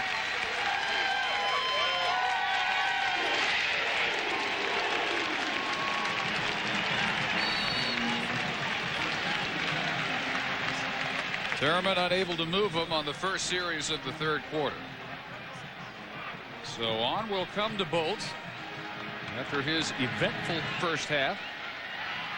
Watch Arrington. He is lined up at the left end spot, and they pick him up this time. High punt, fair caught, and muffed by Watson. And he hops onto the 30. Watson is really fortunate. Really fortunate. 2 misplays, and he's come up with the ball both times. Could have been huge in this football game. And what's LeVar doing? He's back after the punter. Here he comes. I would have thought that maybe the coaches would have pulled him off. That may even be a clip there. Now he's going to behave himself after the play. I'm sure he had a discussion with Joe Pa at the half. Maybe a little borderline. No flag. Penn State with, again, Devin Thompson at quarterback. Eric McCoo fighting his way out of 3 tackles. That's one of the most impressive 2-yard gains we'll probably see all year. Yeah, you don't want your backs to make great runs for 2 yards. If they make a great run, you want it to go a long, long way. But the Pittsburgh pursuit, ever since the incident where the punter was roughed up by Arrington, has played like wild banshees. They really are playing hard and well. Some people probably wonder why DeBolt and punters and kickers waste time, or what you might think waste time lifting weights. We've seen why today. They never know when the contact's going to come, or from whom, or how much. Stepping up into traffic and dropped is Thompson. At the 27, Damon Gibson. Yeah, and you can credit the Pitt secondary. That's called a secondary sack. Everybody's covered. Nice job by the people in the secondary so that the big guys up front get plenty of time to get pushed. It's a blitz. They keep hustling, keep after him. Big Damon gets a hold of the shirt, and down he goes. And he'll get the coverage sack. The coverage sack, good job. Nice deep drop by the free safety. Nothing doing in the middle. Hard to see the route system, but a good job by the Pittsburgh defense again. Bringing up 3rd and 12. Play action, look deep. They got him again, back at the 20. Back-to-back Pittsburgh Panthers sacks of Thompson and Gibson involved again with Demetrius Rich, who came from the corner to help out.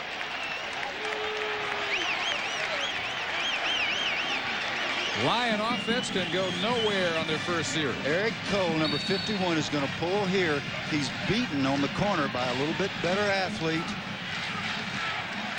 so that his quarterback really doesn't have a chance to get his feet set and throw the football. Beauty of the punt by Pigeon. Wow, all the way back inside his 20 is Poteet.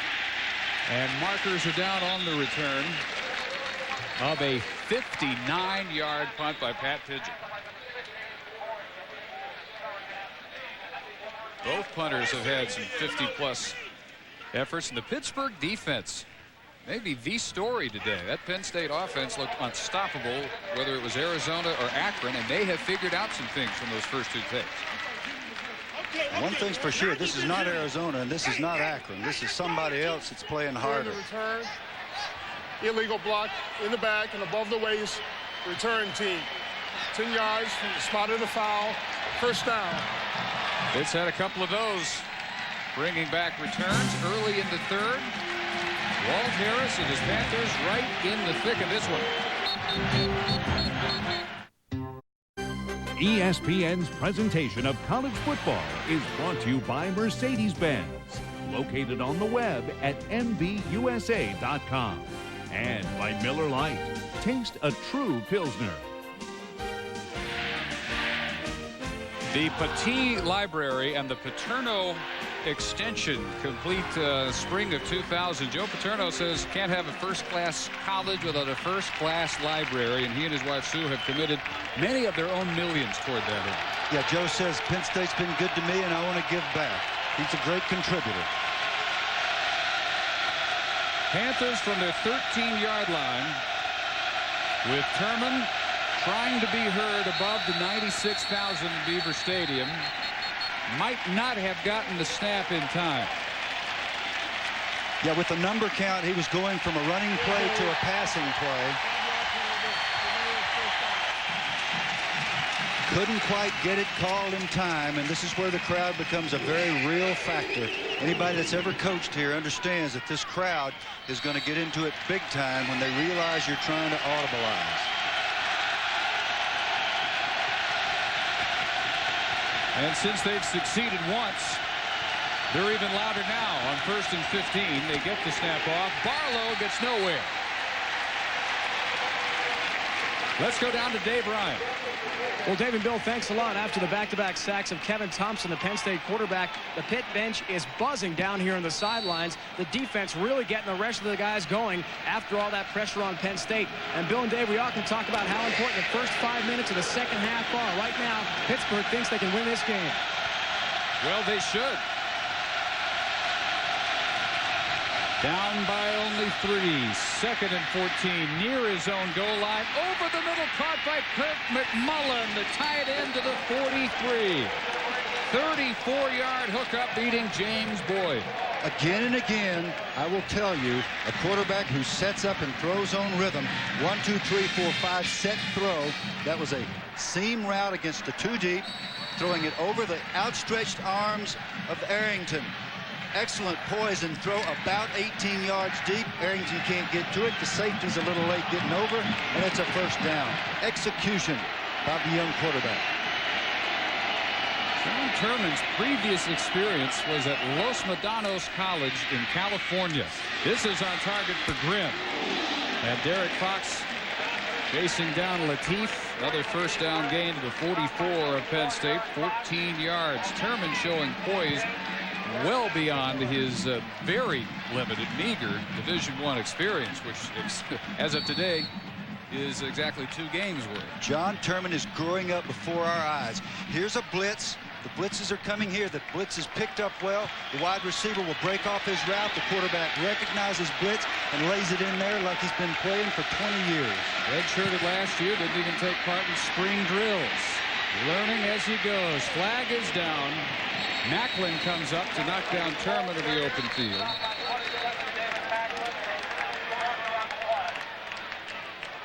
Flag came right where he began that scramble, and it is holding Pittsburgh. But it's really something to see a quarterback gain confidence before your own eyes. Part of what you're seeing is Terman gaining confidence and getting into the emotion of the game. But the other thing you're seeing is the magic of a Walt Harris, who has produced great quarterbacks everywhere he's ever been. He prepares his people so well that at some point they tend to perform like this. Okay, here's the holding call. It'll be walked off, and that is very difficult field position. But the good news for the Pittsburgh team is that they have a QB. The guy knows what he's doing. He's recognizing the whole field. He's seeing coverage. He's seeing blitzes with his peripheral vision, and he's throwing with accuracy and poise. Well, this snap back from their own 43, and they've got to get to the Penn State 33. So added up, 1st and 24, Panthers. Screen set up. Goings. Another one of the former Ohio State Buckeyes. Run down from behind by Brandon Short at the 49-yard line. Boomer Esiason, who's now in our business on Monday Night Football, is quoted as having said, Walt Harris is the best quarterback coach I ever played for. Now, do you know who that includes?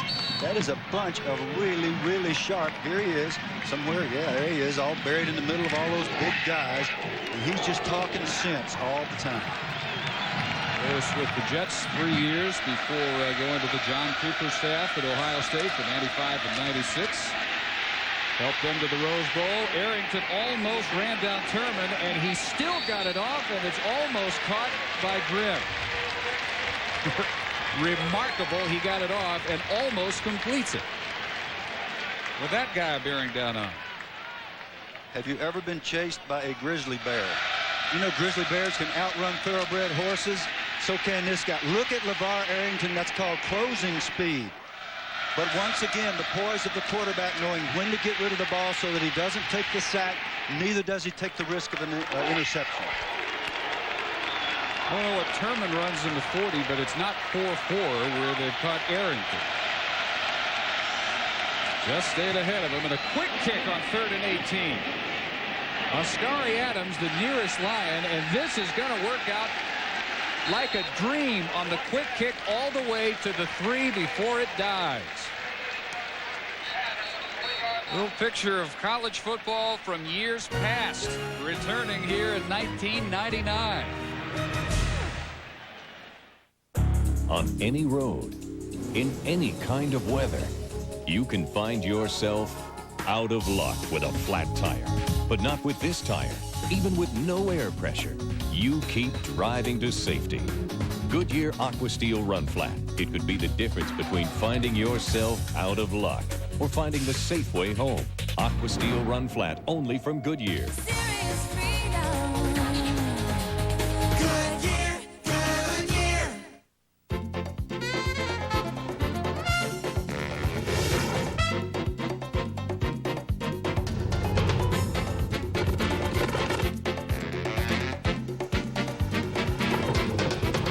Here's your scalding hot cup of tea, Grandma. Thank you, Thomas.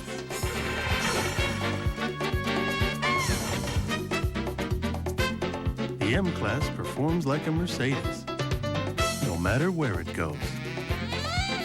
Tonight, we had the perfect meal for us. The Olive Garden's never-ending pasta bowl. You pick any of their special pastas, and you get all the free refills you want, plus all the salad and breadsticks for $6.95. Good thing I was born hungry.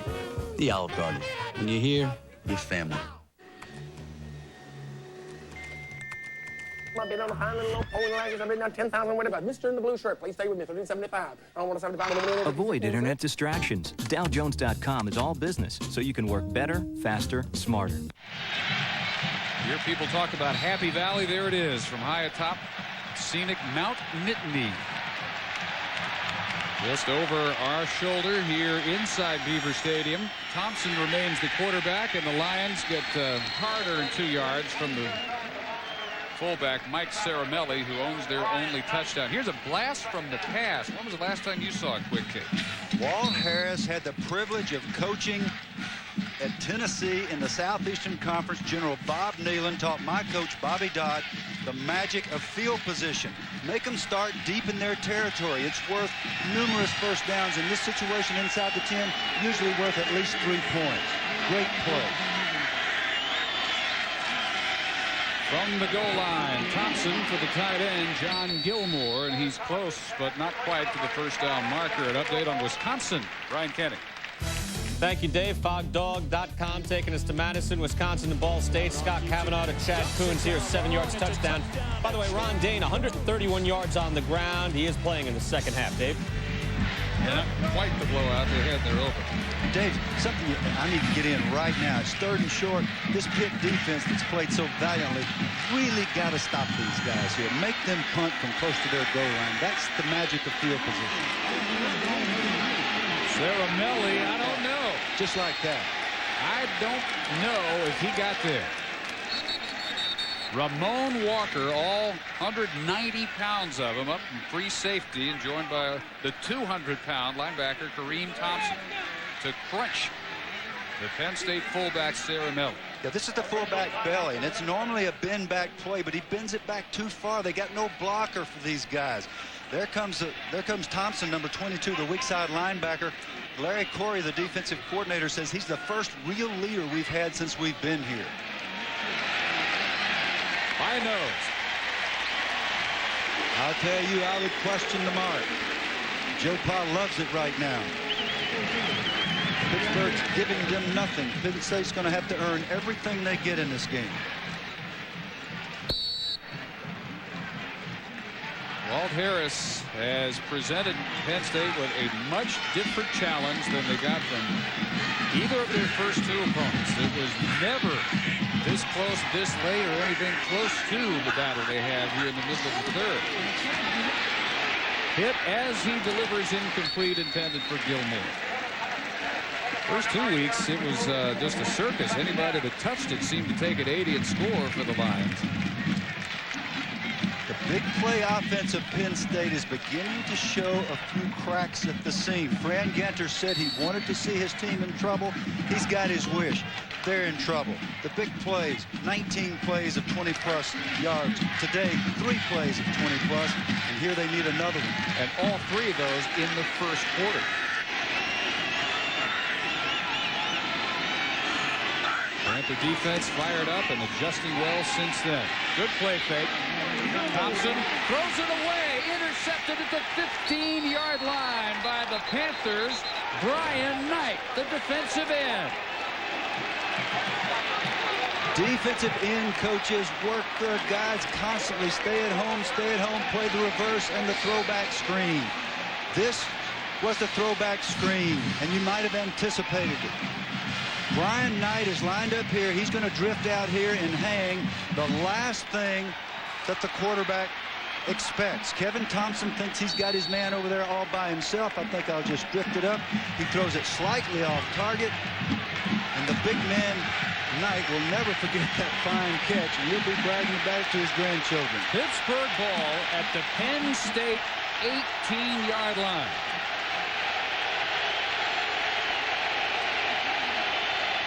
They option. Goings undercut, but picks up about 5. Derek Fox playing the pitch man, Nick Goings. Now, Turman is no dummy. We've already established that. Last time he didn't pitch the ball, and he paid for it. This time he pitched it too early. You got to take it out to the end man to maximize the option opportunity. He did, however, get 5 yards because the corner was there. Well, officially 4, 2nd and 6. Looks like 5 to me. From inside the 13 and almost intercepted by Brandon Short. That almost turns into disaster for Turman. Yeah, that's one of the few poor decisions we've seen him make. That's the kind of thing he did a week ago against Bowling Green. He got away with it then. He got away with it this time. His coach, Walt Harris, would hope that that would be the last one he does today. Well, for a guy who wanted a tussle, he doesn't look that happy about it. Well, he didn't say he'd be happy. He just wants to see how his team's going to respond. He got a tussle. And he'll find out how they respond. 3rd and 6. Movement right tackle Ryan Hansen. The Penn State crowd is a factor. Very difficult to call your audibles and your signals in this situation. Dead That's ball, what happened. False start, charge the offense.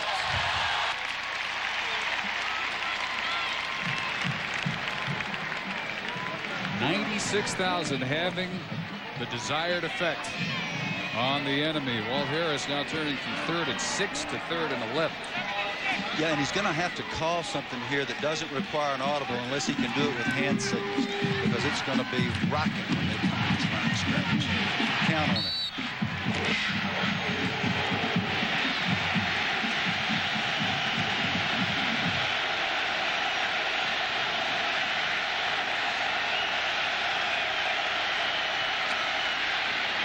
Great protection for Turman. Incomplete. Dropped by Grimm, who was blasted by Fox. Yeah, but that's a catch that a great player makes every time. If Lateef Grimm intends to be the big man, the go-to guy for Pittsburgh, he's got to make that catch every single time. This is laid in there nicely. The protection is excellent. I'm really amazed at the offensive line work by Pittsburgh. That ball was out well before he was hit. He didn't get his hands up and catch the football properly. So they get Nick Lotz out to try and tie it up from 35 yards out. Sophomore from Findlay, Ohio. Boy, it looked like he hooked it. Brought that one back, and it's tied at 10.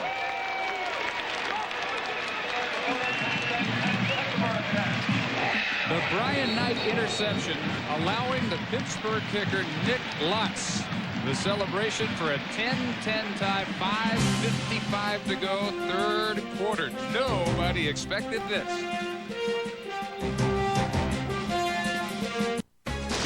And Penn State, Walt Harris, if you go back 2 previous series when he went to the quick kick on 3rd and long, set them up inside their 5, got the turnover, and it allows them to tie the game.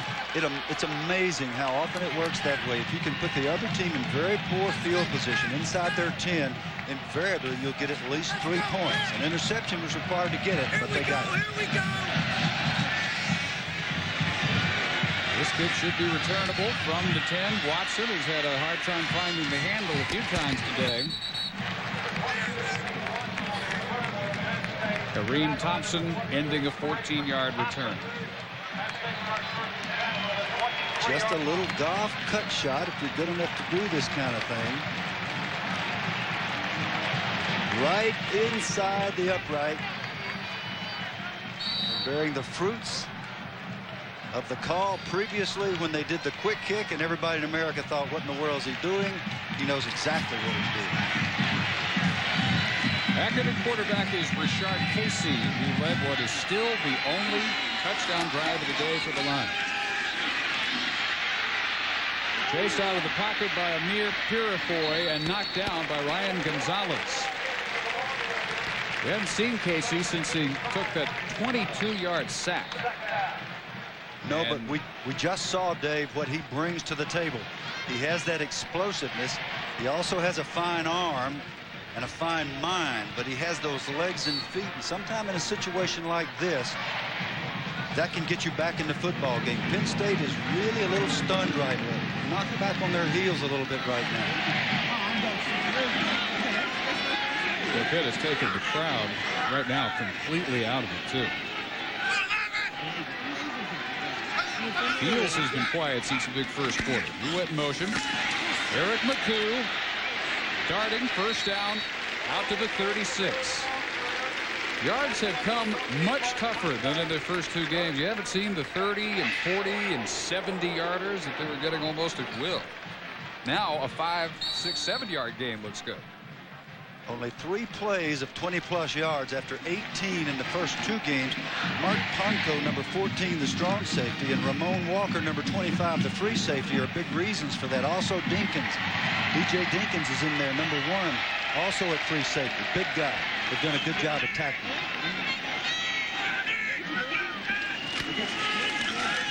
Looking in the eye, McCoo hit at the line. No gain that time. The defensive end Julian Graham, senior from Philadelphia, and a 3rd-year starter, made the hit. And if you're wondering why Pitt is able to mount this good run defense, they're sneaking the safeties up into the action. They line up as if in 2 deep, then one of them starts to creep up. That time it was Ramon Walker, number 25. He gets up in there, which makes it an 8-man front. That's 1 too many for the offense to block.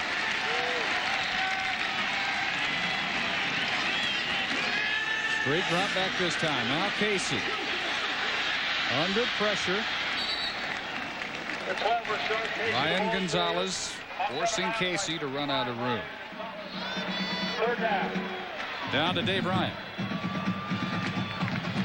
Well, Dave, in talking with Pittsburgh defensive coordinator Larry Coyer over the week, he said we have to eliminate cheap plays, and he defines that as a pass of more than 25 yards, a run of more than 11 yards. He said they really need to turn the field position around and have the goal of allowing no cheap plays for the game and to frustrate the Penn State offense. They've done just about all that so far.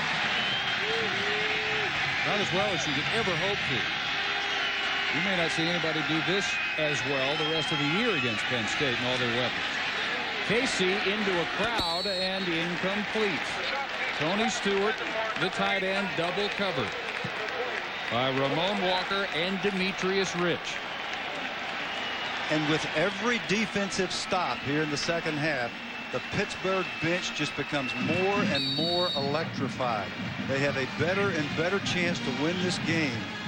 And we are not seeing execution from the Penn State offense. The quarterbacks seem rattled, and the whole offense seems just a little bit taken aback. Back at his 20, Poteet waiting for the kick by Pigeon. Pretty good one, Poteet. Fair caught at the 22. On the deuce right now, Rice and Michigan, and a look in with Brian Kenny. All right, Dave, yeah, we're going to have a lot of Anthony Thomas here. Thomas for the Wolverines, Michigan and Rice. And Thomas going to break back and bring this in 10 yards away. Michigan then would start to break it open a little further here. Blocking the punt, Marquise Walker. Thomas would punch it in after that, so Michigan up big on Rice, 34-0, Dave.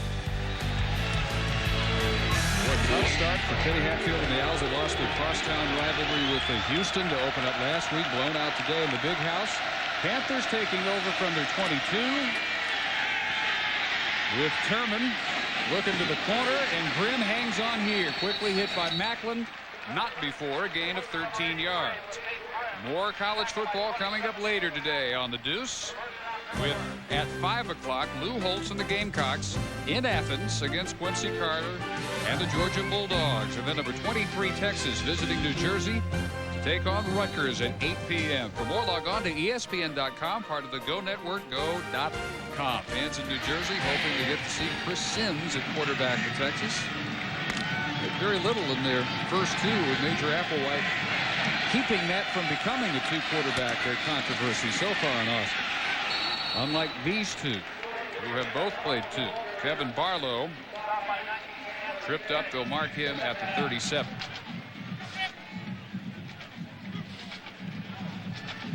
Barlow and Goings back and forth at tailback, but what Pitt's done best is get the wideouts, Grimm and Bryant, and occasionally Kenny out into the secondary. Yeah, it was real important for Pittsburgh for Grimm to come out and make a good catch on this drive after he dropped the ball down near the goal line on the last drive.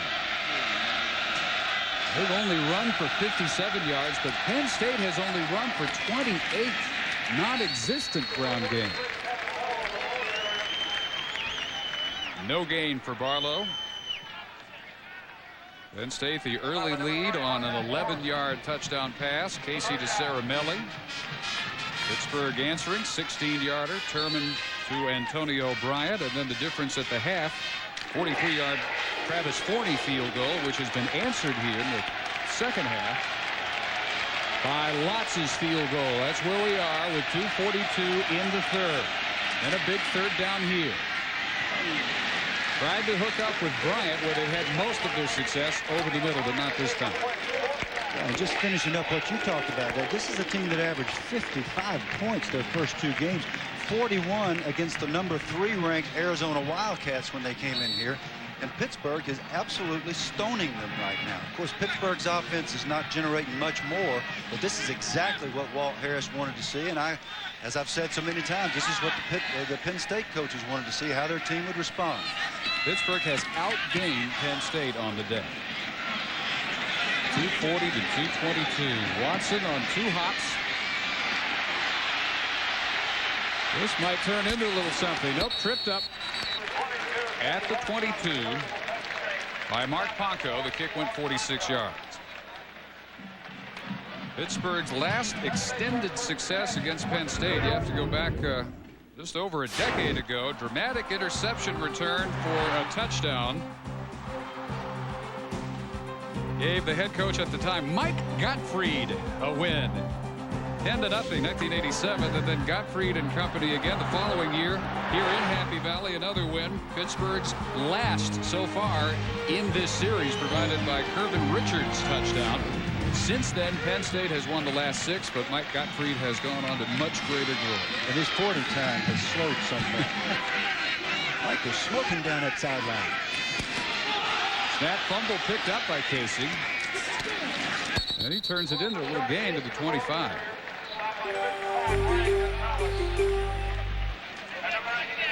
When Mike Gottfried was at Pittsburgh, he made it almost an obsession to study Penn State. I was at Alabama at the time. I went up, visited with Mike, and we learned more about Penn State. It seemed that he knew more about the Nittany Lions than he did his own program. And I'm being facetious here, but he really scouted these people, and it looks like Walt Harris has done exactly the same thing, and his players are responding now, and Coach Paterno is going to find out about his football team. This does not look good for Penn State at this point. And right now, a quarterback shuttle in the middle of the series. Well, he dropped the snap. May have been the center's fault. Thompson back. Time and delivers complete at the 35 to John Gilmore. First down, a gain of 10.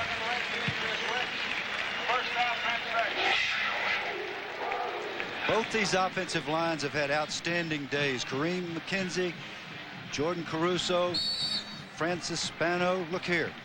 That's what you want in a nice throwing lane, a series of throwing lanes, which allows him to pump and then pull it down and then hit his receiver without getting drilled in the mouth. Very good work by the big guys up front. Eric Cole, John Blick, all of them doing a good job. Both offensive lines starring here today. Now near the last minute of the third quarter. They fake the reverse to Drummond. Now Drummond, the receiver, cuts it inside. He finds an alley, breaks a tackle. Big block in the open field to get Drummond down to the 29-yard line. It goes 36 yards. Sam Crenshaw made about the last 20 yards ago possible with the open field hit. And the Panthers still down. Once again, all the receivers down the field are covered. The outlet throw is to Drummond. The Crenshaw block coming up on Poteet here. Poteet in hot pursuit. Crenshaw peeling. It's a lookout block. And he almost goes the distance. Crenshaw here, a good clean hit. What you can't count on, what you never can predict, is what a great team with depth that allows them to take a second teamer like Drummond and put him on the field and get the ball to him and have him smoke you like that. That can really rattle the opposition. Penn State has to hope that it gets their team going. Poteet's fine. Just a little winded. He got plenty rattled. Never saw Crenshaw coming. Well, that's one reason he's a great player. He doesn't look for the blockers. He's just trying to make the play. He's the same way on punt returns. So 36 yards and the first big play since the first quarter for what's been a frustrated Penn State offense. Down to 44 seconds in the period, and it's McCoo. Secondary has come up to force the run so well all day. Let's look in on Ball State, Wisconsin. Brian Canning. All right, Dave, Ron Dane getting into the end zone for the first time in the afternoon. Ron Dane, 31 carries, 158 yards. That's what he needs to average per game the rest of the way to pass Ricky Williams. He's now number 2 all-time in the Big Ten. Wisconsin up big, Dave. All right, we'll see how much he plays in that blowout in the fourth quarter, if any. Busy man for the Panthers all day has been Gonzalez, the middle linebacker, sideline to sideline. 2nd and 9, going deep for Drummond in the end zone, and a flag in the end zone.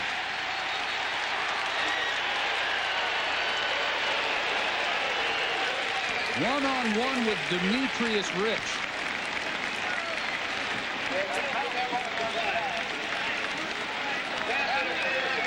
And Rich flagged for the interference. And the sad thing for Demetrius Rich is that he didn't need to commit the interference. He's running stride for stride. He's in perfect position. And maybe he knew about Drummond's speed and just questioned whether or not he could stick with him. So he takes a little shove right here. You're going to get called for that every time. Very close, but a good call by the official. Pass interference against the defense. 15 yards from the previous spot. Automatic first down. The period will be extended for one untimed down. Time had run out. Back while that ball was still in the air. So in effect, what we've got is half the distance to the goal. They moved it from just inside the 30 to just inside the 14 for this last play of the third quarter. That is the effect, Dave, but that is not the rule. Right. Had we been closer to the goal line, the ball would have gone all the way down until it reached the 3. It's 15 yards or to the 3-yard line, whichever is less. So in this case, it goes inside the 15, and because a quarter cannot end on a penalty, there's one more play added to the quarter, in case you wonder. That's also the rule in this situation. Both Drummond and Fields going wide left. Give is to McCoo, who heads that way. Breaks another ankle tackle. Driven out inside the 10 at the 8 by Chiffon Allen. That's the end of the third quarter, and 35-point underdog Pittsburgh is tied in Happy Valley. 10-10.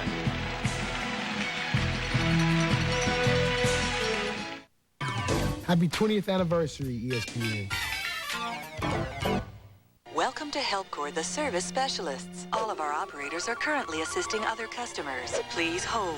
If this is an alert, welcome to please hold. Before you go here, go here. Whether you want immediate answers or help, at go.com, the solution is always available. I do kitchens, I do bathrooms, I do family rooms. I do not do insurance.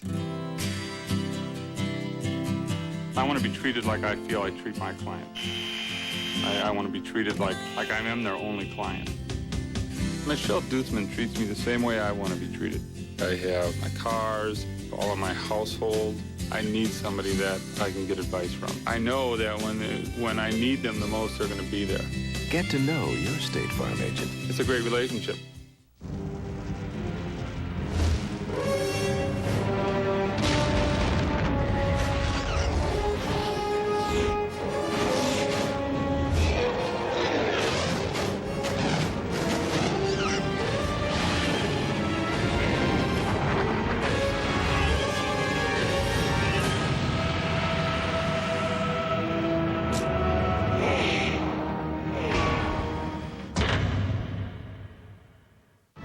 Joe and Phil both know an important call can come at any time. Because he's a courteous guy, Joe's turning his cell phone off. Phil's leaving his on, which isn't going to win him any popularity contests. But Joe has SkyTel, so even when he turns his cell phone off, a SkyTel operator converts the caller's message to text and sends it right to his pager. So while Joe is looking at the movie, Phil is looking for the exit. SkyTel puts you in control. Can your pager do that?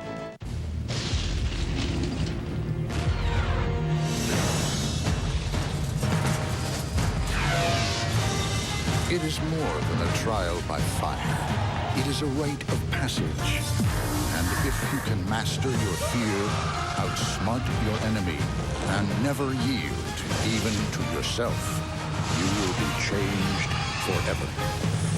The few, the proud, the Marines. Customer service? Yeah.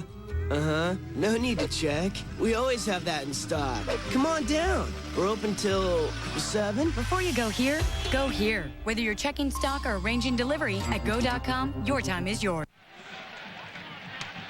Penn State fully confident that this can become their 14th undefeated team, and they hope their 3rd national champion. But first things first, they got to take care of Pitt, which has them 10-10 as we begin the 4th quarter. And Penn State inside the 10. This will get them down to the 7-yard line on the carry by Aaron Harris. And through 3 quarters, neither team has had much in the way of a ground game. The shocking aspect is that obviously Penn State under 40 rushing yards. Under 40 rushing yards. And very poor execution of all the things that Coach Paterno preaches and teaches. The 4th quarter, the depth of Penn State will be a major factor. First 2 games that average almost 300 on the ground. Here's McCoo with a left corner turn. He has a touchdown.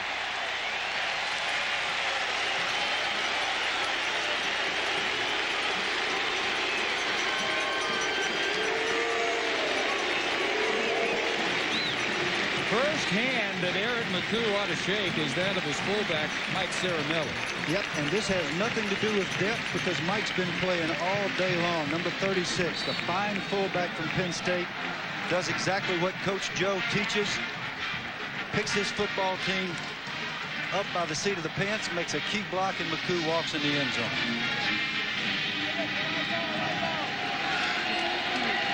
Extra point by 40 is good, 17-10.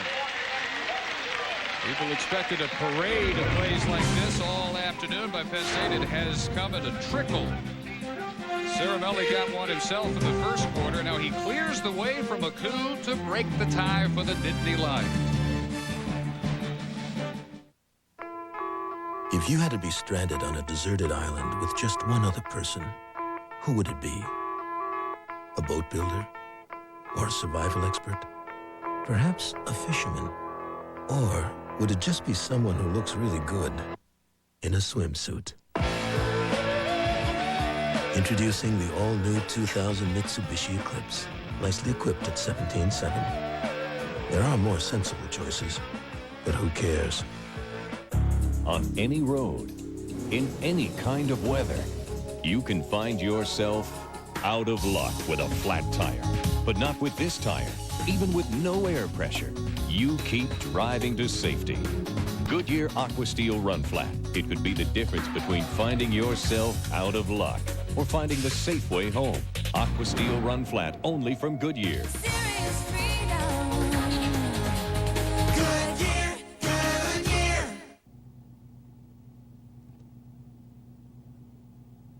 That's the right idea, Chief. Potato salad, egg salad, macaroni salad. Otherwise, no salad. They call me Oaf Dog from Sandusky, Ohio. Dog pound since '87. Football fanatic since birth. If you're a football fan like me, you gotta have DirecTV. I bought my DirecTV at Walmart. Walmart's got the best prices. I have 3 dishes total. This is the one on my house. I got another one on top of my motorhome. I get football beamed right from the football gods, right through my dish and right into my veins. Football is life. With DirecTV, it's like you're there. You gotta have DirecTV. You gotta get to Walmart. I love football! And hi, everybody. Brian Kenny here in our ESPN studios. Quick baseball note before we get back out to the college football game. Eric Milton of the Minnesota Twins throwing a no-hitter against the Anaheim Angels. 7-0 the final. Milton, 13 strikeouts. It's the 3rd no-hitter this year in Major League Baseball. Milton came over from the Yankees in the Chuck Knobloch trade. No-hitter for Eric Milton. Back to Penn State and Pittsburgh and Dave Barnett. Pedro Martinez almost had one last night for the Red Sox. Milton gets one today. And Penn State kicking off, trying to protect a 17-10 lead, and taking it for the touchback is Chiffon Allen.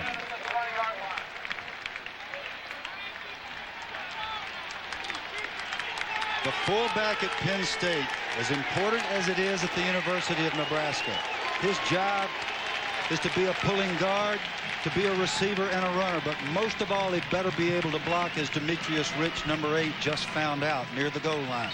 You can tell Mike's been in that weight room, got that neck up there. Good job, Michael. Good job, Michael. I don't see a neck anymore. Oh, that's a neck, man. Wider than the head. I used to have one of those, believe it or not. Now I got a pencil neck. Turman with a good start to this come-from-behind drive for the Panthers, as Kirk McMullen, who had the big catch on their last series, brings this one in for about 7 yards. Since the first quarter, when Penn State moved it the best they have all day, total yardage favoring Pittsburgh by a wide margin, 202-136 since that opening quarter. That's right, and Penn State's going to have to rely on its superior depth to take over here in the 4th quarter if they expect to win this game. They got to hold on here and get them stopped. Fullback Mark Moothout on the carry. What's the attitude now for Pittsburgh, Dave Ryan? Well, Dave, a moment ago, Bill talked about depth, and in the 4th quarter, Pittsburgh doesn't have the depth that Penn State does. The Pitt coaches will admit that, but the players do not look exhausted. In fact, no one is sitting down right now, with the exception of the defensive starters. They are required to. The guys feel down here they can make a comeback. There's a lot of confidence on the Pittsburgh bench right now. That is everything. Regardless of what happens in this football game, Coach Walt Harris will build on this. He'll use this confidence. Obviously, if they can come back and pull it off, that would be ideal. But whether they do or not, they've been tough here today. Shotgun on 3rd and 3. Arrington ran it all the way and brought down inside the 10 by Julius Dixon's desperation reach. Arrington, as you saw, lining up in coverage, dropped into the alley and brings it back 27 yards. And what does a great player do when he's made a mistake? Most likely been chewed out by the head coach and the defensive coordinator. Make a great play. Now, one mistake. Here's a former tailback. All he had to do was continue, but he wanted to give him a leg and take it away. And he took a touchdown away from himself, but he sure is excited now. Well, has he seen the whole gamut today from a near ejection? The defensive play of the day. Cut down on his first carry is Omar Easy, the sophomore from Jamaica and Everett, Massachusetts, back at the 12. He has really seen the highs and the lows. Well, that's what football is. It's like life. You got real highs and you got very, very low lows, and you have to be able to respond and come back and do what you're supposed to. He's behaved himself since the early incident, and heaven knows he can play football. Here he is. He's going to drop to his zone. One of the few really big mistakes today by Turman, who just, how you miss big number 11. He's reading those eyes as you do in zone coverage. If he had just continued straight ahead, he'd have been in the end zone. Then he'd really have some pictures to go in the New York Times or some of those big old papers, the State College, whatever. You reckon? Let's see the Times too, I think. Mark Ponko helped off. Valuable strong safety. It marks a former walk-on who's earned a starting spot and a scholarship here at Pittsburgh, who's been outstanding. Had a great game a week ago. And I got to say, Ramon Walker, number 25, the redshirt freshman free safety, with 7 tackles today. Most recently, that one in the backfield, has also had a great day. Ponto, tough guys in the secondary. Last week, Big East Defensive Player of the Week. Second and goal. The slanted is knocked away by Poteet.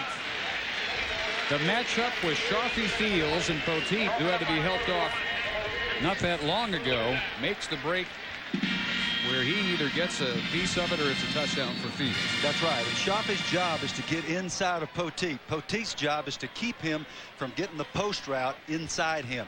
He won the battle that time. Poteet did a great job against a very fast player. So, again from the 12. Third and goal. Thompson batted away, and hanging on for the interception over the middle is Nigel Neal. The second interception by a Panther defensive lineman. Brian Knight got one earlier to set up the tying field goal. Nile with a saving interception here as Penn State's poised to add to a 7-point lead. Well, that's a huge play, but one of the things you got to do, but you're going to throw the middle screen, is be sure that the nose guard is rushing. Well, Nigel's right here, Nigel Neal. He is not going to get much penetration. The center actually should have let him go.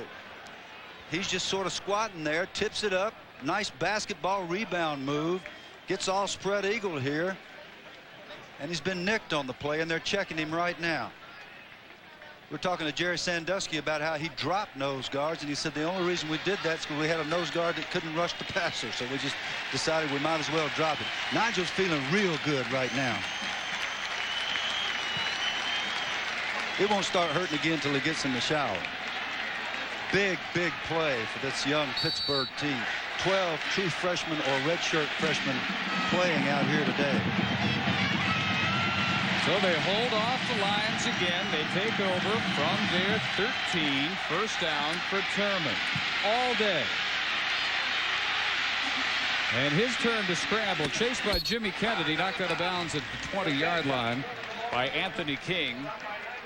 And an update on Houston and Alabama, Brian Kennedy.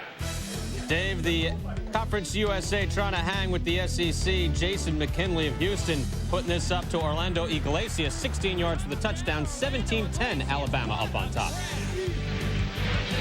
Same score, and just about as big a surprise there in Alabama. Neal getting his attention. 2nd and 3. John Turman, with the exception of a very brief appearance by David Priestley, quarterback all day for the Panthers. And Kevin Barlow cut down by Kirpakis. Justin Kirpakis, the guys on the team say this guy goes crazy on game day. His mascara runs. He gets to crying in the tunnel. And that black stuff they put all over their face to this day and time, his runs all down his face. He gets everybody fired up. Especially for this game, because he's one of the 14 Nittany Lions from Pittsburgh, in the Pittsburgh area. He's from Central Catholic High School, alma mater, among others, Dan Marino. On the other side today. 3rd and 3. Wide open, Bryant comes back, makes the catch, breaks a couple of tackles, and Adams finally wraps him up at the 30. Marvelous poise by Turman, the quarterback, and the very young wide receiver, Antonio Bryant, who continues to show that he knows what he's doing. He catches this ball, gets himself turned up the field, and gets that critical first down.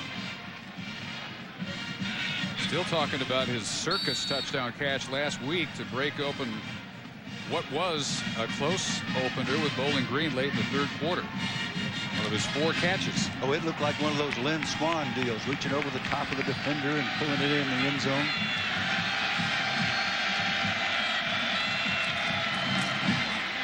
And again with time and incomplete. Just a little bit of an overthrow that time for Bryant. Adams on the coverage. Antonio Bryant, prize recruit, Northwestern High School in Miami, the undefeated Florida 6A champions last year, and here's that catch last week. You want to see a great athlete operating on instinct that you can't even see where he took it away unless you look. He just reaches over with his fingertips and plucks that ball off the back of the defender, and that is not something you can teach. Still think he was interfered with. Oh, the guy was all up in his chest. And still made the catch. Timeout call by Pittsburgh. 10:56 to go in the 4th quarter of a 7-point nail-biter right now in Happy Valley. Has this ever happened to you? You're making Aunt Sarah's lasagna, but you forgot her special ingredient. You need her phone number, but you don't even remember her area code. So do the smart thing. Dial 1010-9000 and tell our helpful operators who you want. Sarah Dobson in Oakland. They'll find the number and do something you're going to love. They'll dial it for you with no connection charge. Sure, dial it for me. My hands are kind of full right now. For directory assistance anywhere in America, dial 1010-9000. Love at first sight. What's that based on? Have you ever looked at someone and said, check her out, she looks loyal? Or, whoa, look at the morals on that guy. No, love at first sight is based on something else. Sight. Introducing the all-new 2000 Mitsubishi Eclipse. Nicely equipped at 17.7. You'll even love what's on the inside. I'm from AXA Advisors. AXA Advisors. Yes. That's a new name. For thousands of financial professionals. Like me. And me. We help people take the long view. Achieve goals like college tuition. A secure retirement. A better life. It's all based on a relationship. A long-term relationship. And soon, very soon, we can start working. Together. Building your future. AXA Advisors. Building futures. 95th meeting between these two schools dating back to 1893. One of the best, certainly recent memory. 11:05 is where they marked the first time out taken by Pittsburgh here in the 4th quarter. 2nd and 10. Look at Arrington coming up, picked him up on the blitz. Ball is away and complete at the 38 to Lateef Grimm. Down below, what's up with Ryan Hansen, Dave Ryan? Well, Dave and Bill, not good news for Ryan Hansen. Starting offensive tackle for Pittsburgh to the locker room now. He's going to be treated for cramps and given an IV to try to rehydrate him. Also, 2 injuries on the defensive side of the ball. 2 starters. Mark Ponko out with a right ankle sprain. Nigel Neal out with a left ankle sprain. They've been retaped, and the trainers hope to get them back in the game soon. Well, they need them. Those are some of their playmakers on that defensive side. Mark Brown, who's battling the shoulder, which kept him out of the starting lineup at left tackle, now taking over in Hansen's right tackle spot. And another Pittsburgh timeout. They did this, remember, in the 1st quarter. Burned 2 real quick ones back to back. And they have only that one remaining now for the last 10:26. Part of raising a quarterback, and we're seeing the rearing of a quarterback before our eyes here, is teaching him when to call timeouts and when not to, when to use the clock wisely and when to actually go to the sideline and just take a deep breath and get yourself all back together with your football coach. And that's what John Turman is learning. This whole process is very impressive while they stay in this game against what it could arguably be called a great football team. Coach Joe's not really convinced yet.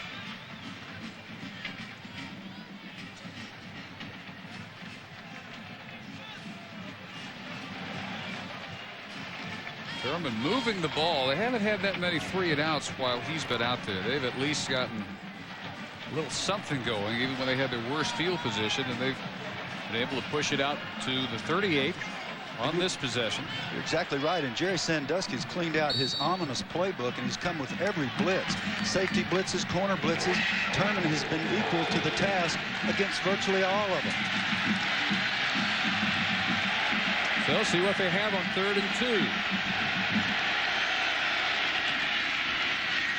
No blitz. They didn't need one. Courtney Brown and Justin Kirpakis came with the pressure.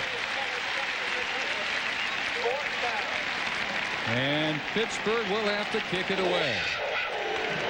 Great defensive coordinators always have a way of crossing you up. This is a simple zone with a 4-man rush. I don't think Thurman was expecting it. He held the ball long enough to allow Courtney to get there and raise his record of tackles for losses yet another. The Bolt under the gun all day, got that one off. And got a nice roll out at the 20-yard line. 41 yards. And Penn State will start from there. This long-standing series will end, at least as the current contract has it, after they play in Pittsburgh next year. And there's a lot of talk that it's not competitive enough anymore to worry about playing after this.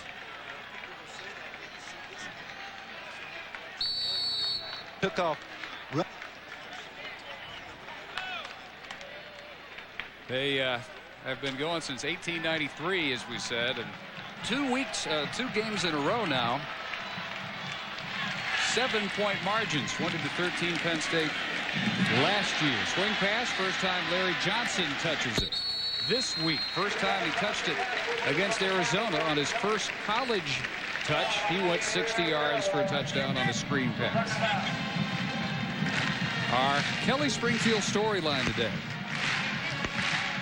The Penn State quarterbacks, Thompson mostly through the air, more effective. Casey has led a touchdown drive himself and thrown for a score. For Pittsburgh, all Thurman. And for Arrington, the 2 penalties in the first half. Otherwise, his usual disruptive self. And McCoo brought down by Ramon Walker at the 25.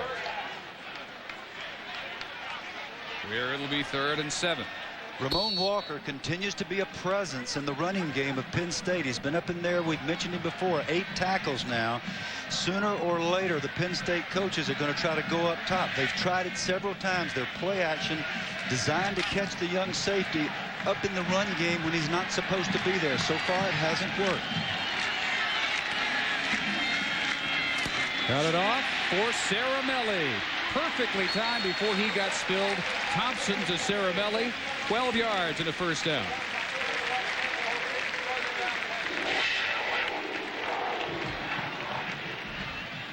Kareem Thompson gets pressure, but now the Penn State quarterback, Kevin Thompson, showing a little bit of poise. A nice fake to Caramelli, which holds up the linebackers. And then an excellent throw, knowing that he's getting ready to get drilled. Caramelli knows where that first down marker is. Well past it to the 37. Eric McCoo hit behind the line. They've had a lot of yardage after contact from Eric McCoo all day. First man in from defensive end was Graham, and Purifoy over to help Gonzalez finish him off. Now, how big a factor this late in the game will depth be? Pittsburgh lists a lot of starters and backups at other positions, and Penn State can go 3, 4, 5 deep everywhere.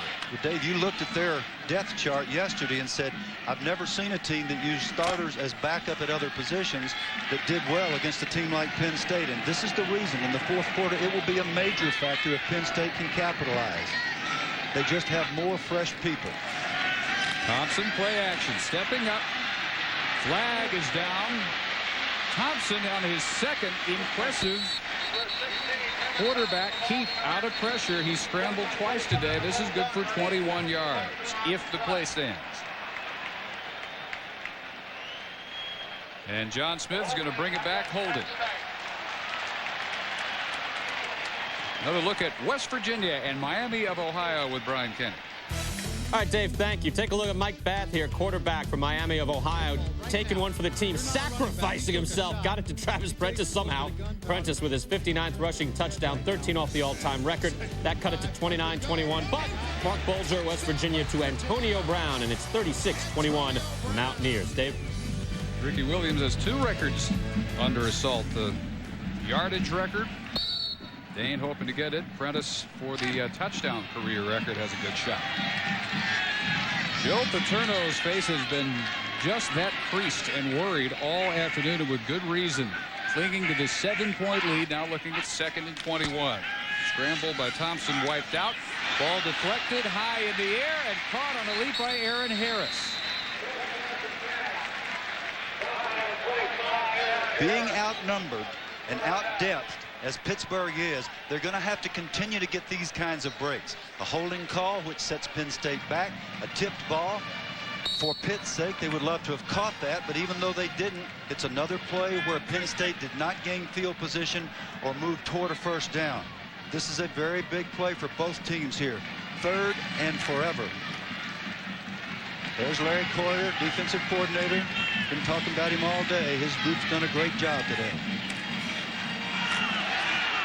Eric McCoo takes it on the delay, and again, yardage after contact, adding about 10 to his total finally of 16 yards. Walker brought him down well short of the first down. Yeah, but that's a lot of field position, Dave. And those missed tackles are the same guys that have been making great tackles all day. And Coach Harris knows it. They're just grinding down. They're getting a little bit tired. This offense for Pittsburgh has got to get out there with its wounded offensive line, and it's got to keep the ball and get some rest for those guys in the white shirt. They also obviously have to score.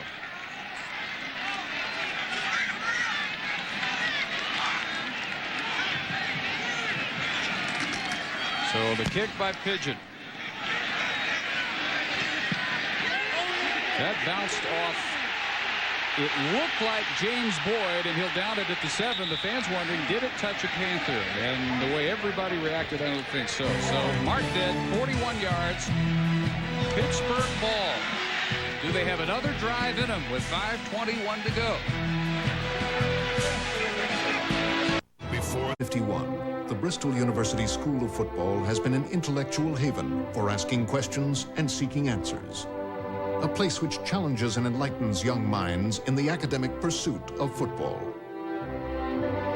Led by Dean Berman, the faculty prepares students to meet the challenges of the 21st century and beyond. Here at Bristol University, we seek veritas, or the truth. The Bristol University School of Football.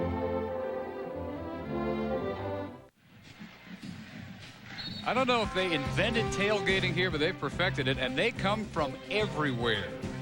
Michigan, North Carolina, even it's this way all the way from Florida. Every time they play here in Happy Valley, they get them from all over the country to form the 96,000 in Beaver Stadium. What they expected to see was their 3rd straight blowout win, and they've got anything but that. Pittsburgh ball where it was touched by Boyd. At the 18, Arrington almost had his 2nd interception. A few more ball drills for LeVar. Coach Sandusky will have him out there catching balls ad nauseum, ad infinitum next week. If he catches that one, he might solve this thing. Meanwhile, a very courageous and a very wounded offensive line for Pittsburgh provided excellent protection. That was a simple 2-deep zone, which Penn State is likely to use more now so that they don't risk giving up the big play. German trying to force that one into Lateef Grimm. Now he is not going to get this off anywhere near in time to beat the snap clock. Lead game, offense, 5-yard penalty remains. 2nd down. And when they line up 2nd and 15, it'll be twice as loud. Yeah, 2nd and 15 is one of those where it's hard to find one of the assistant coaches that has a good play. Walt Harris is the head coach, and he calls the plays, but in case he asks for help, 2nd and 15 brings silence from the press box.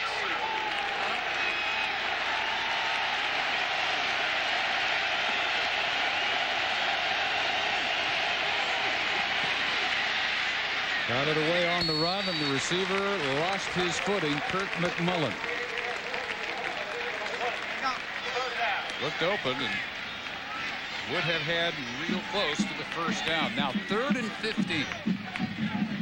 Well, Coach Harris is going to have to be real careful because the tendency is to be greedy here, try to get it, and take a foolish risk. He's too smart for that. There aren't any 3rd and 15 plays. You're going to have to hit something and hope the guy can break a tackle and run for a first down. Otherwise, you line up and punt the ball again. What you can't do is give away the football and have a disaster here. Otherwise, might be Bryant, who started off wide left. Again, almost intercepted by Arrington. On the deflection, it's Grimm. Lakeith Grimm is all the way to the 43 of Penn State. 44 yards. Arrington twice dropping interceptions. And Grimm all the way into scoring range now for the Panthers on his 7th catch. He goes over 100 yards. Starts with a protection. Nick Goings, a little tailback, 215 pounds, takes on the All-American Courtney Brown, number 86. Beautiful protection. Here's LeVar. I was wrong about the drills next week. It's going to go on longer than ad nauseum, ad infinitum. Ball drills for the great linebacker. He must catch those to seal games for his team. Could have done it twice on that series. It continues. And caught by Julius Dixon for a touchdown. David Macklin went for the interception. Couldn't get it. Dixon did and went untouched to complete a 42-yard scoring play. If you ever watch a football practice and watch the secondary coaches and the line coaches, or rather the linebacker coaches, and the number of repetitions of catching the football, now you understand why that's so critically important. 2 All-American players, LeVar Arrington and David Macklin, on successive plays had interceptions passed through their hands, and rather than come down with it and seal the game, now they got a real problem with this Pittsburgh team. Nick Lotz's biggest extra point of his very brief college career is good, and we're tied at 17. It was enough though, David. Everybody getting a little tense in this game, even the All-Americans. Macklin thinks, as Arrington did before him, I've got this one. Nope. Dixon to tie it at 17. Nothing short of stunning. 17-17. Pittsburgh acting like it's already in their win column. No, it's just a tie, and there's a long way to go. 4:34 remaining, but for 35-point underdogs, you'd have to understand their elation. 3 times it looked like Penn State would wrap it up with interceptions.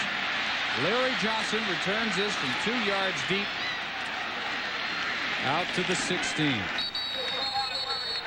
It's nice to be good. It's even better sometimes to be lucky. And Walt Harris and John Turman were both on that series because twice Turman threw one right into the hands of LeVar Arrington, either of which might have ended the game right then and there. Just as surely as we said Turman couldn't afford to make a big mistake, he made 2 in a row and got a touchdown for his trouble. He throws the ball right to the opposition, 2 All-American players, and both times it goes through their hands. The odds on that are astronomical against, but this time it happened. Then Macklin missed. Arrington on the bench could only watch helplessly. Thompson off to Ceramelli. Bounces off contact by Kareem Thompson. And continues up the side, tackled finally by Purifoy. This, the scene for Arrington, having to think about what might have been as that drive ends at 6. That's pure penitence. Oh, gee, if I could just go back out there one more time. But what he's showing is he really cares about his football team, as everybody does. Maybe they care a little too much, and they've gotten a little tight here in the 4th quarter, giving Pittsburgh an opening. Not quite enough on the first down for Ceramelli, so they get it here. Ceramelli doing the honors up to the 28. Good smart football in a situation like this where everybody's jaws getting real tight. Hand it to the old reliable number 36 Ceramelli twice in a row. Lions have all 3 of their timeouts. Pittsburgh has only 1. When we go back to what both Fran Gander, the offensive coordinator, and Paterno said yesterday, can't wait to see how we handle a tight situation. They've seen one all afternoon. They have never wriggled free even once of Pittsburgh. Chances to put him away. Haven't managed to. Dropped by Ceramelli, who's been Mr. Sure Hands today. Another update. Miami of Ohio, West Virginia, Brian Kenny. Dave, this is worth the wait. Take a look at this. Miami of Ohio down 36-21. Mike Bath to Trevor Gaylor. Gaylor with the arm, puts it up. Travis Prentice by himself. And 2 guys out there. Prentice going in for the touchdown. So cutting the lead right now, 36-27 Mountaineers. Dave? Nobody else emptying out the playbook today. 2nd and 10. Off the play action. Plenty of time. Hang it on this time is Ceramelli. Broke a tackle. Driven out of bounds near the marker by Demetrius Rich. Don't think he got it, and he didn't. He's a yard short. Yeah, things are just not in a nice rhythm for Penn State. Quarterback Thompson's back there with a little bit of happy feet. He's not quite sure what he's going to do. He's not making his reads 1, 2, 3, and then get it to the fullback.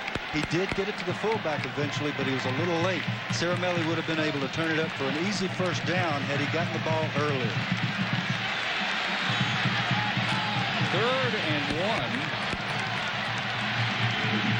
from their 37. Close. May have it on the lean forward. Gonzalez quickly wrapping up Mike Ceramelli.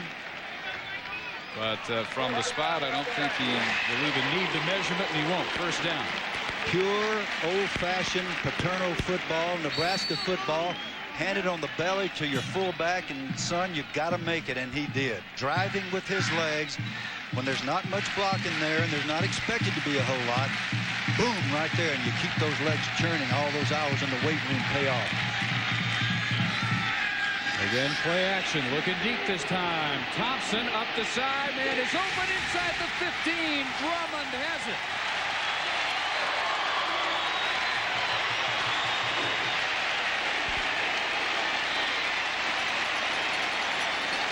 Big plays, all but disappearing for the Lions after the first quarter. None bigger than this 50-yard hookup. Drummond from Thompson. 4th down poise from the veteran quarterback. 4th quarter poise, rather. This is a perfect throw of the football over the outside shoulder. Only his receiver had a shot at it. Aaron Harris tries to bounce it outside. Turn back in, short gain, just inside the 10. Gonzalez busy all day long. Another tackle for the middle linebacker. That is 14, make it 15 stops per run. Gonzalez has been outstanding. Larry Corey, the defensive coordinator for Pittsburgh, has schemed his defense to keep him clean, and that free safety, Ramon Walker, obviously is a big part of stopping the run as well. I think Penn State will be very conservative here and preserve their chance at a field goal.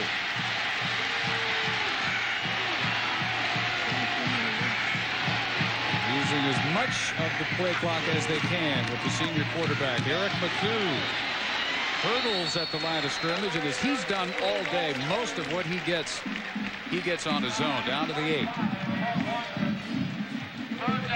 Very soon, it could be up to Travis Forney.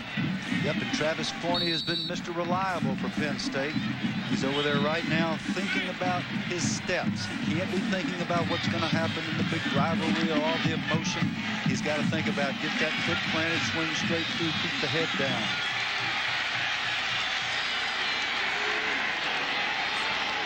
Coffee Fields in motion. 3rd and 6.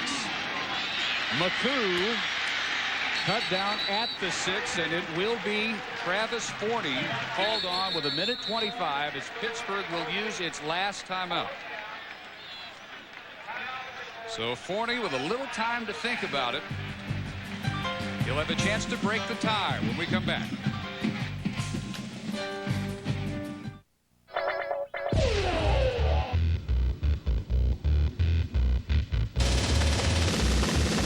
At 6'8", Chris Ferris is one of the biggest players in the pros. But he still keeps training. Because while it's his job to push other players around, he knows it's just as important to push himself.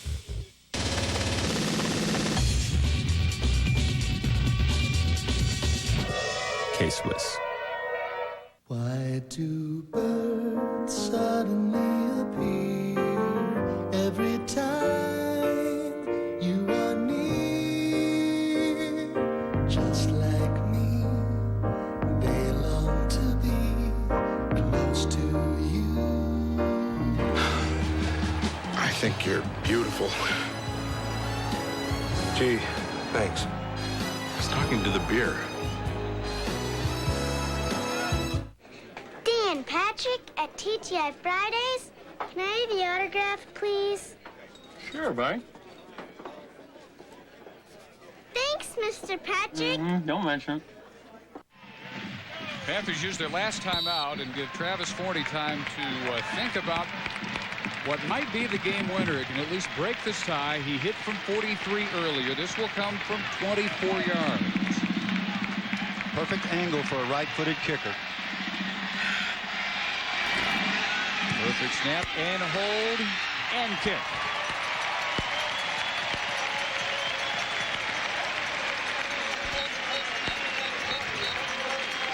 So Penn State puts it in the hands of their defense now with 1:20 to go and Pittsburgh out of timeouts.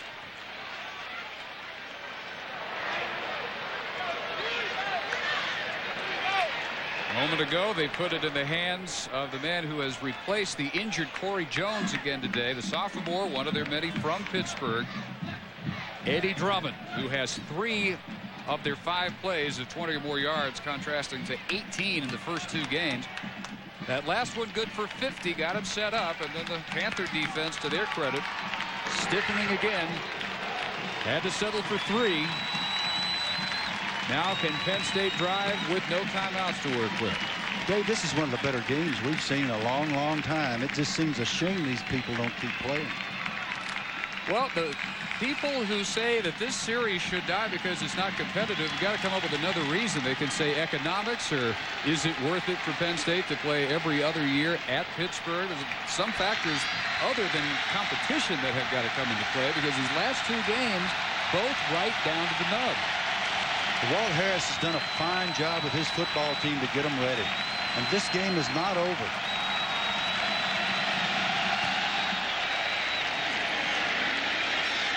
From the 3, Poteet.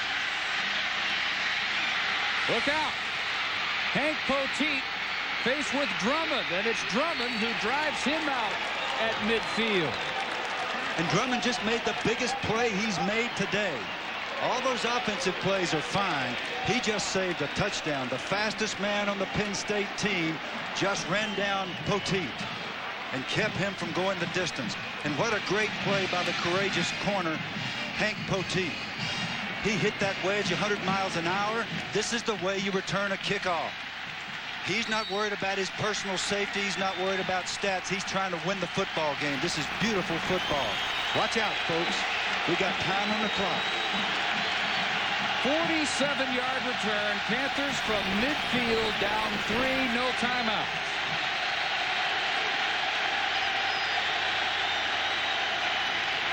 Blitz is picked up. Going deep for Grimm. Has it inside the 25-yard line. Lateef Grimm for 26. Now those timeouts that were burned earlier because the young quarterback had to go to the sidelines become a major factor in this football game. The clock stops now with the first down, but the official will wind it as he moves away from it. Plenty of time. Now under pressure. Another deflection. Knocked out of bounds by the man who has returned, David Fleischauer, the defensive tackle. Almost coming up in time for the sack was Brandon Short. Our accent players of the game got to be Terman for Pittsburgh, 19 of 33, 318 yards and 2 scores, and Drummond with 4 catches. That last one good for 50, getting him 115 yards. Maybe not as big, though, as the stop on the ensuing kick. I was going to say, and a big tackle at the 50-yard line. Penn State will use its first timeout. One of the things head coaches very often do is to give their defensive coordinator the right to call one timeout per half. If the defense is a little rattled, or if you want to get a special call in, which is probably what Jerry Sandusky wants to do, I would think they would blitz them right here and see if they can knock them out of field goal range. But Sandusky wants to make sure everybody knows what their assignments are, and maybe remind his people, if the ball comes in your hands, would you please catch it?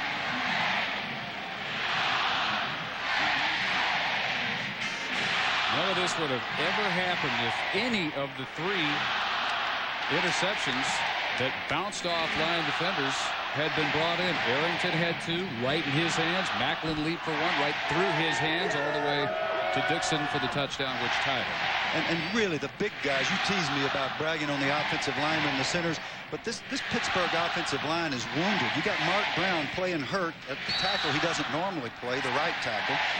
Ethan Weidel has moved from left guard out to left tackle. Kai Downey has moved up to his spot, and they've played an outstanding football game. They made it possible for Turman to do his heroics. That one's too tall for Kevin Barlow. Now, they had Kevin pretty well surrounded. I'm not sure if that would have gotten much beyond the line of scrimmage, but it stops the clock at 50 seconds. 3rd and 10.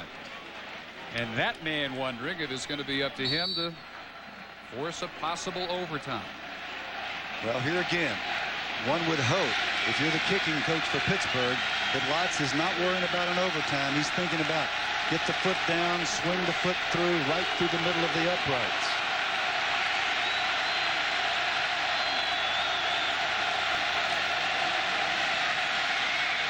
Turman hit. Dropped by Fleischauer at the 35. And speaking of courage, Fleischauer, who went out with an injury earlier, is back in the game, forces the sack, an unforgivable mistake by Turman. Cannot take a sack in a situation like this. Now the field goal is not only longer than Lott has ever attempted, it's a great deal longer. This will be a 52-yard attempt. 35 has been his longest to date. And the center's late getting on the field. Clock winding. 15, 14 seconds. Here comes the 52-yarder, and it's blocked.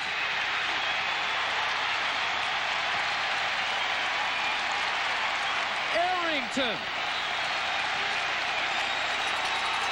putting the finishing touch on an amazing day of highs and lows for him and for Penn State.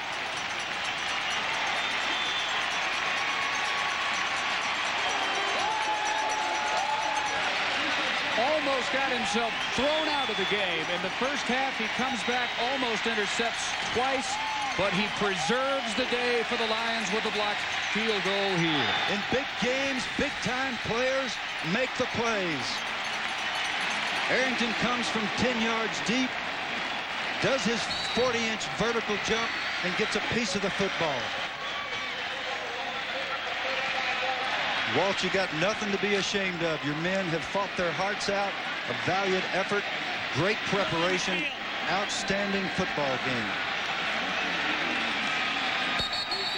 That'll do it. It was never supposed to be as entertaining as it was, and this is a huge sigh of relief.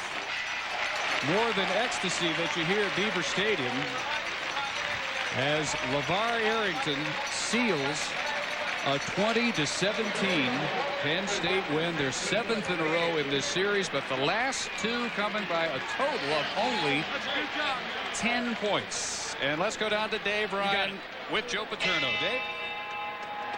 All right, guys, thanks a lot, Joe. Unbelievable game, a 35-point favorite. Pittsburgh fought so hard today. Absolutely. It's a shame they lost this football game because their kids played so hard and so well, and it was so well coached.